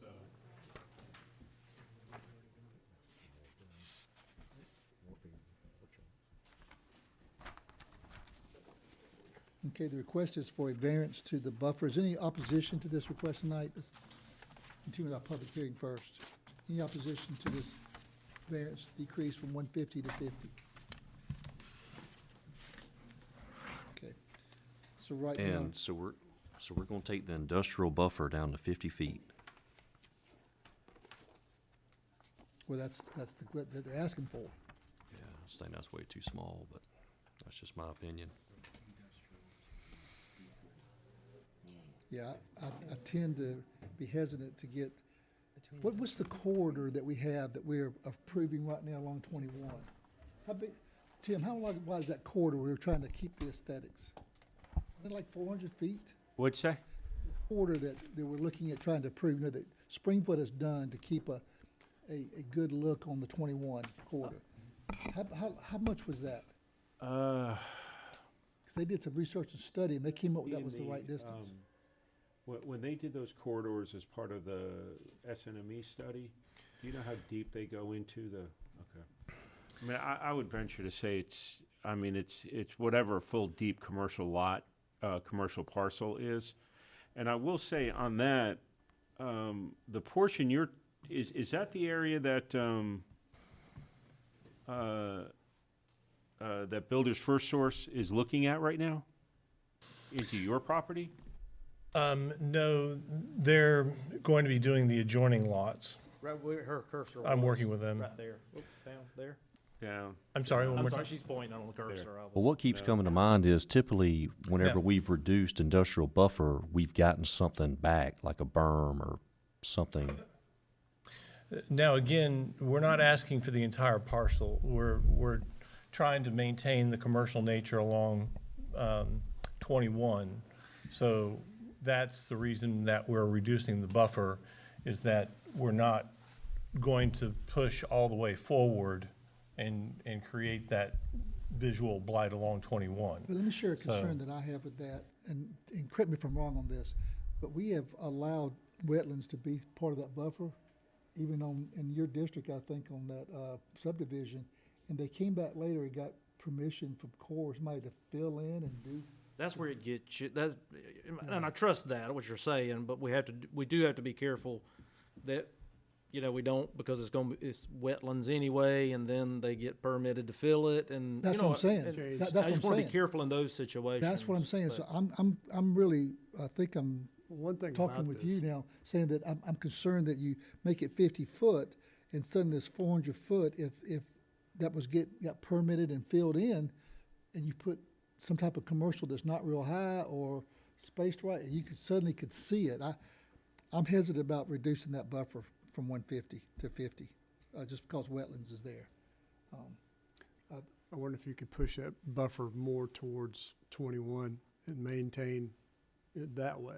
Because a lot of that's wet anyway, you can't do anything with it. Well, And Can currently, I, this right here, you can't even see it from 21. And if he stays in line with this, I don't think you have a problem. You're not gonna be able to see that. You can't see what he's doing now from 21. we'd like to be good neighbors. We're trying to clean up some of the stuff that's, been done platting wise with these parcels and so forth.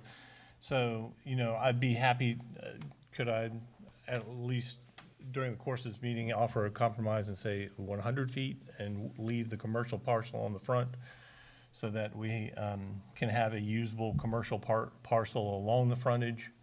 If we go to 150 feet, you're kind of really impacting the depth of that lot. This is what I hear you, but this is what I'm looking at. If you draw a line, this is 50, see, I'm guessing that's about another 100. You haven't lost a whole lot, but you've secured that this wetlands will not be disturbed. I mean, if we're talking about a lot of dry land and really impacting what he wanted to do, but you're just gonna lose that little section right there.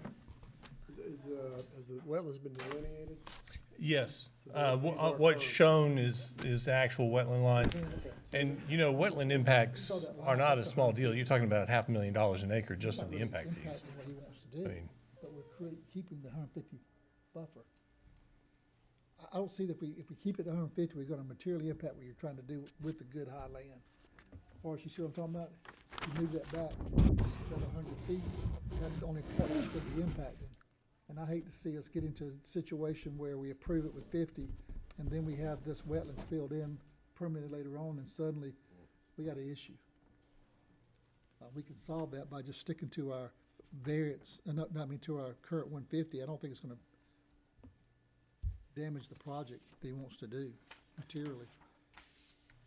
As long as I can straddle the property line with it, that would be fine.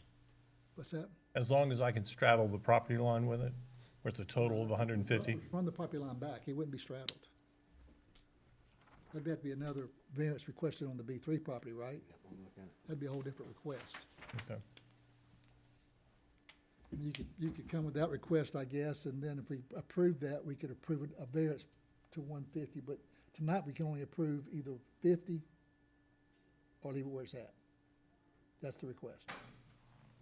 Am I correct on that? That's what, Well, it's for multiple buffer variances, like it's also eliminating, the buffer I know on for the the left as interior well. parcels and Yeah. up here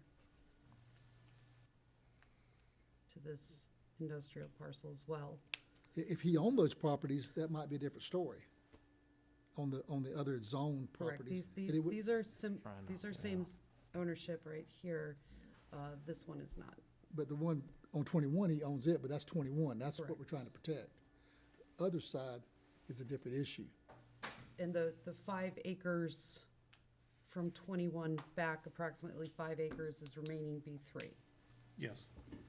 All right, if the board has the information that they need, do you have any questions, or I'll entertain a motion to approve, deny, or approve with certain conditions.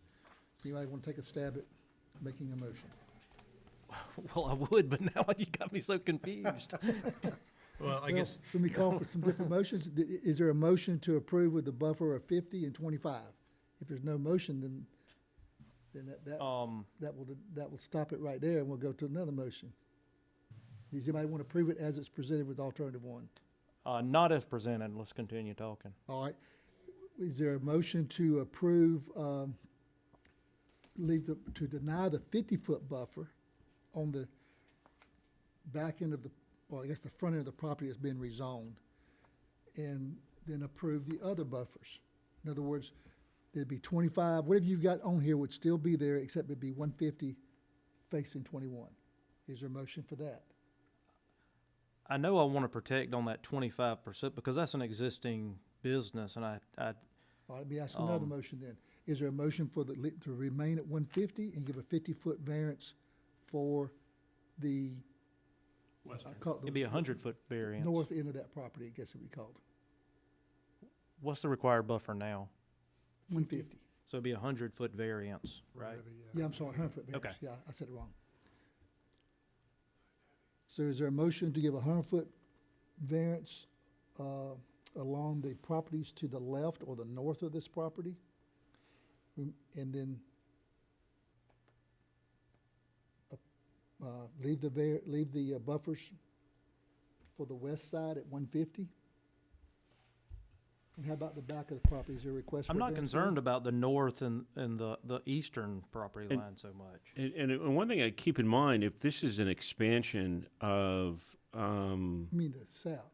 of the existing junkyard, then I say junkyard just simply because that's how we That's how it refer is to in it in our ordinance. Right now, that first part is not subject to it, but if it's added onto it, this part would be, and so all those requirements, the fencing and the screening and what have you, would fall into place on that. I don't know if that affects anything on you, but there are additional requirements that fall into place because of they'd have to come back, and if they're going to use that as an expansion of their existing use, they'd have to come back to us with a conditional use permit for that, and then all those requirements would fall into place. You could do a berm along that buffer, and then once the berm's set in place, it's not gonna Wetlands. move. You can't put a berm in wetlands, can you? I don't think all, problem. Yeah. all, there is wetlands on that. I think a lot of that property line is in the wetlands Well, I'm area. looking here, the whole property line's wetlands. The whole thing. if we deny it, can he come back with a different variance request, or does it take 6 months? He can. Huh? Cause it sounds like we need to come back with a That's a different Lee request. question. Lee, if we deny it tonight, You could, It would need to give him the opportunity to table it. yeah. Need to figure out something on the I got you, I hear you. Maybe give an opportunity to table it, let him go back and work with a different, hearing our comments. I'm gonna entertain a motion to table, let you get back with staff and come back with something that maybe the board can approve to help you a little bit and not be 150 all the way around. That'd be great. Okay? You have a motion to table? So moved. Second. Motion by Mr. Kiefer, second by Mr. Loper to table to what meeting? We need 30, you want February meeting maybe? Tim, what staff, what do you think? I think we'd be okay at the first meeting in February, right? I think so. I mean, is that all right with you? Be fine with me. Okay. February February 7th. February 7th, February 2nd. okay. All right, motion, Mr. Kiefer, second, Mr. Loper to table to February 7th. All in favor say aye. Any opposed, no. Hearing none, it passes, it'll be tabled. Thank you. And we'll get a chance to look at some maybe other options. You'll have a second reading. Can you have a second reading? That takes us to item number 20. Consideration of a first reading to approve an amendment to Appendix C, Article 7, Planning Board Section 7.1.2 meetings to change the planning board meeting night from the third Monday to the second Tuesday of each month. Yes, Mr. Chairman, after having done the third Monday of the month now for a good solid year, we realize that it consistently runs into at least 3 observed holidays, and this past year also with the fair parade. So rather than rescheduling these meetings, it was suggested that not only do we make it during the week so that it is a less interruptible day than a Monday, but also that would be a better time during the week perhaps for people to be able to This is when the attend. planning board wants to This, do it. yes, please. It is. That'd be to the second Tuesday of each. And it doesn't cause the delay that, Gonna ask. that we tried to fix, so, it doesn't affect that. It does Thank you. not change. No time change, just, It adds about 3 business days to the whole thing. okay, very good. Any other discussion or motion to approve? Make a motion to approve. Second. Motion by Mr. Deloach, second by Mr. Loper to approve. All in favor say aye. Any opposed, no. Hearing none, it passes unanimously. And I believe that concludes our business for the night. Can we quickly run through any staff reports, and then we can break, that way staff can leave, and we can break for executive session if we need one? If we can do that, any reports from our county manager? I think Stephanie's gonna bring up the planning, for the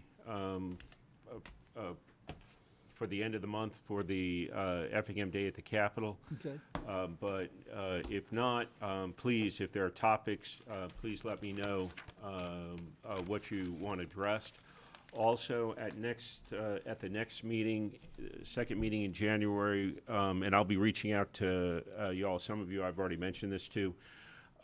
We do have some recommendations for our LMIG list. It's about $1.3 million for this year, and we'll try and do what we can with that amount. But I've sat down with Roberts. They've come up with a list of recommendations. I've driven those roads. I have follow-up questions. We're meeting next week, I believe, to drive each of those roads, and then we'll give. I'll call each of you to make sure you're all okay with the roads on the recommendation list. Is that something we could review again at the workshop? No, and the reason is because it's due by the end of the month. Oh, okay. Well. And so you all that's got to true. vote on it at the next meeting. Okay, very good. Get that to us. Anything else? That's it. Madam Clerk, you have anything for us tonight? Nothing that can't be emailed, no. Okay. All right. Does the commission want anything from our staff? Chance, you want to say something? If you don't mind. Sure. I'm sorry, Chance Rand with Chesterfield. Can I get an update on the Parkway schedule? Do we have an update on when it's supposed to be complete? It's supposed to be completed late spring, I think, of '25, right? I think April 2025 is the date that they put in Early the. spring, What's that? mid-spring. Yeah, mid-spring. Yeah, but I'll be able to tell you more next week. We've got a meeting with Balfour Beatty. We had one 2 weeks ago. They didn't seem to indicate that there was anything holding them up to meeting that requirement, but we'll get a better idea next week, and I'll report back to you all as well. Would it be possible to get, I'm sorry, would it be possible? Supposed to be forward more, but go ahead. Would it be possible to get a copy of the actual schedule? Sure. After that meeting? Yeah, I mean, Or any whatever's updated publicly schedule? available, I'll get you a copy. Okay, cool. Thank you very much. Sure. Appreciate it, gentlemen. Thank you. All right, Commissioner, you want to save for any discussion so we can go into executive session? Need to come back and do that? You want to go around and see if there's any questions from the board now? As long as nobody has anything long-winded. Quick executive session. Okay. Let me just go around and see if there's anything you want to discuss tonight as a board before we go to the session. Nothing? I don't have any. I just got a couple small things. Already got with Tim on some of these things. Magnolia, still getting a lot of reports for trucks coming up and down Magnolia. I know we did an ordinance a couple of years ago allowing the guys to go home with their trucks. While they're Yeah. It's so, they're taking trailers. And this particular guy's going 5 or 6 times a day. So Trailer. here's what, the ordinance does not address trailers, right? But the ordinance also doesn't address parking vehicles at home. It only addresses them on the road. So if you want to make it so they could be pulled over with a trailer going home, then we have to amend the trucking ordinance on that portion. One of the things that I think I spoke with the chairman about was, if there's anything we can do in our residential ordinances on these. Some people are already doing, obviously doing this on AR property that's pretty big and it's not affecting anybody because they're well hidden. So potentially saying that, looking into making it so they're not visible from the street, or there's some sort of screening for them. That's also something we can do on the ordinance side. But those are the two avenues we looked at. And maybe we could get some ideas for that at our workshop and come up with something that we could maybe Well, I improve think that. the idea was great to let them take their trucks home, but what's happening is they're taking the container and the truck home. That's right. The truck weighs 18,000 pounds, container and truck weighs 80 or 90,000 pounds. And now we're putting that kind of weight on neighborhood roads. So that's where the rub is on Magnolia and some other places. And we want to let them. And the one on Magnolia, I went and looked at it, and you can see it. It'd be at least good if it was. Yeah, there's no blocked off. hide in that. I Yeah, mean, he's in a yeah. neighborhood. We won't let you build a secondary building that big, but we'll let you put a truck that big beside it. Yeah. That doesn't make sense. And, it's tearing So up the roads. Let's and let staff give us some ideas, That'd be because we've been great. talking about that as well, Tim and I have, and they can give us some ideas we can. The rest of the stuff I can get with you later, is Park West stuff. Okay. Mr. Loper? I don't have anything. Keep it? All right. Do we have a need for executive session? Yes, don't we? Do I have a Forrest? motion? Mr. Floyd, got a motion? Forrest? I don't have the exact words, but yes, I'm gonna go. Motion to go executive session, discuss pending litigation, personnel, and real estate. So moved. All right. Have a second. Second. Second by Mr. Deloach. All in favor say aye. Aye. Any opposed, no. Hearing none, we are in executive session. We'll let our staff retire, okay? Right. You're all good. Thank you. Thank you for being outstanding employees. Matt, I can hit the record button.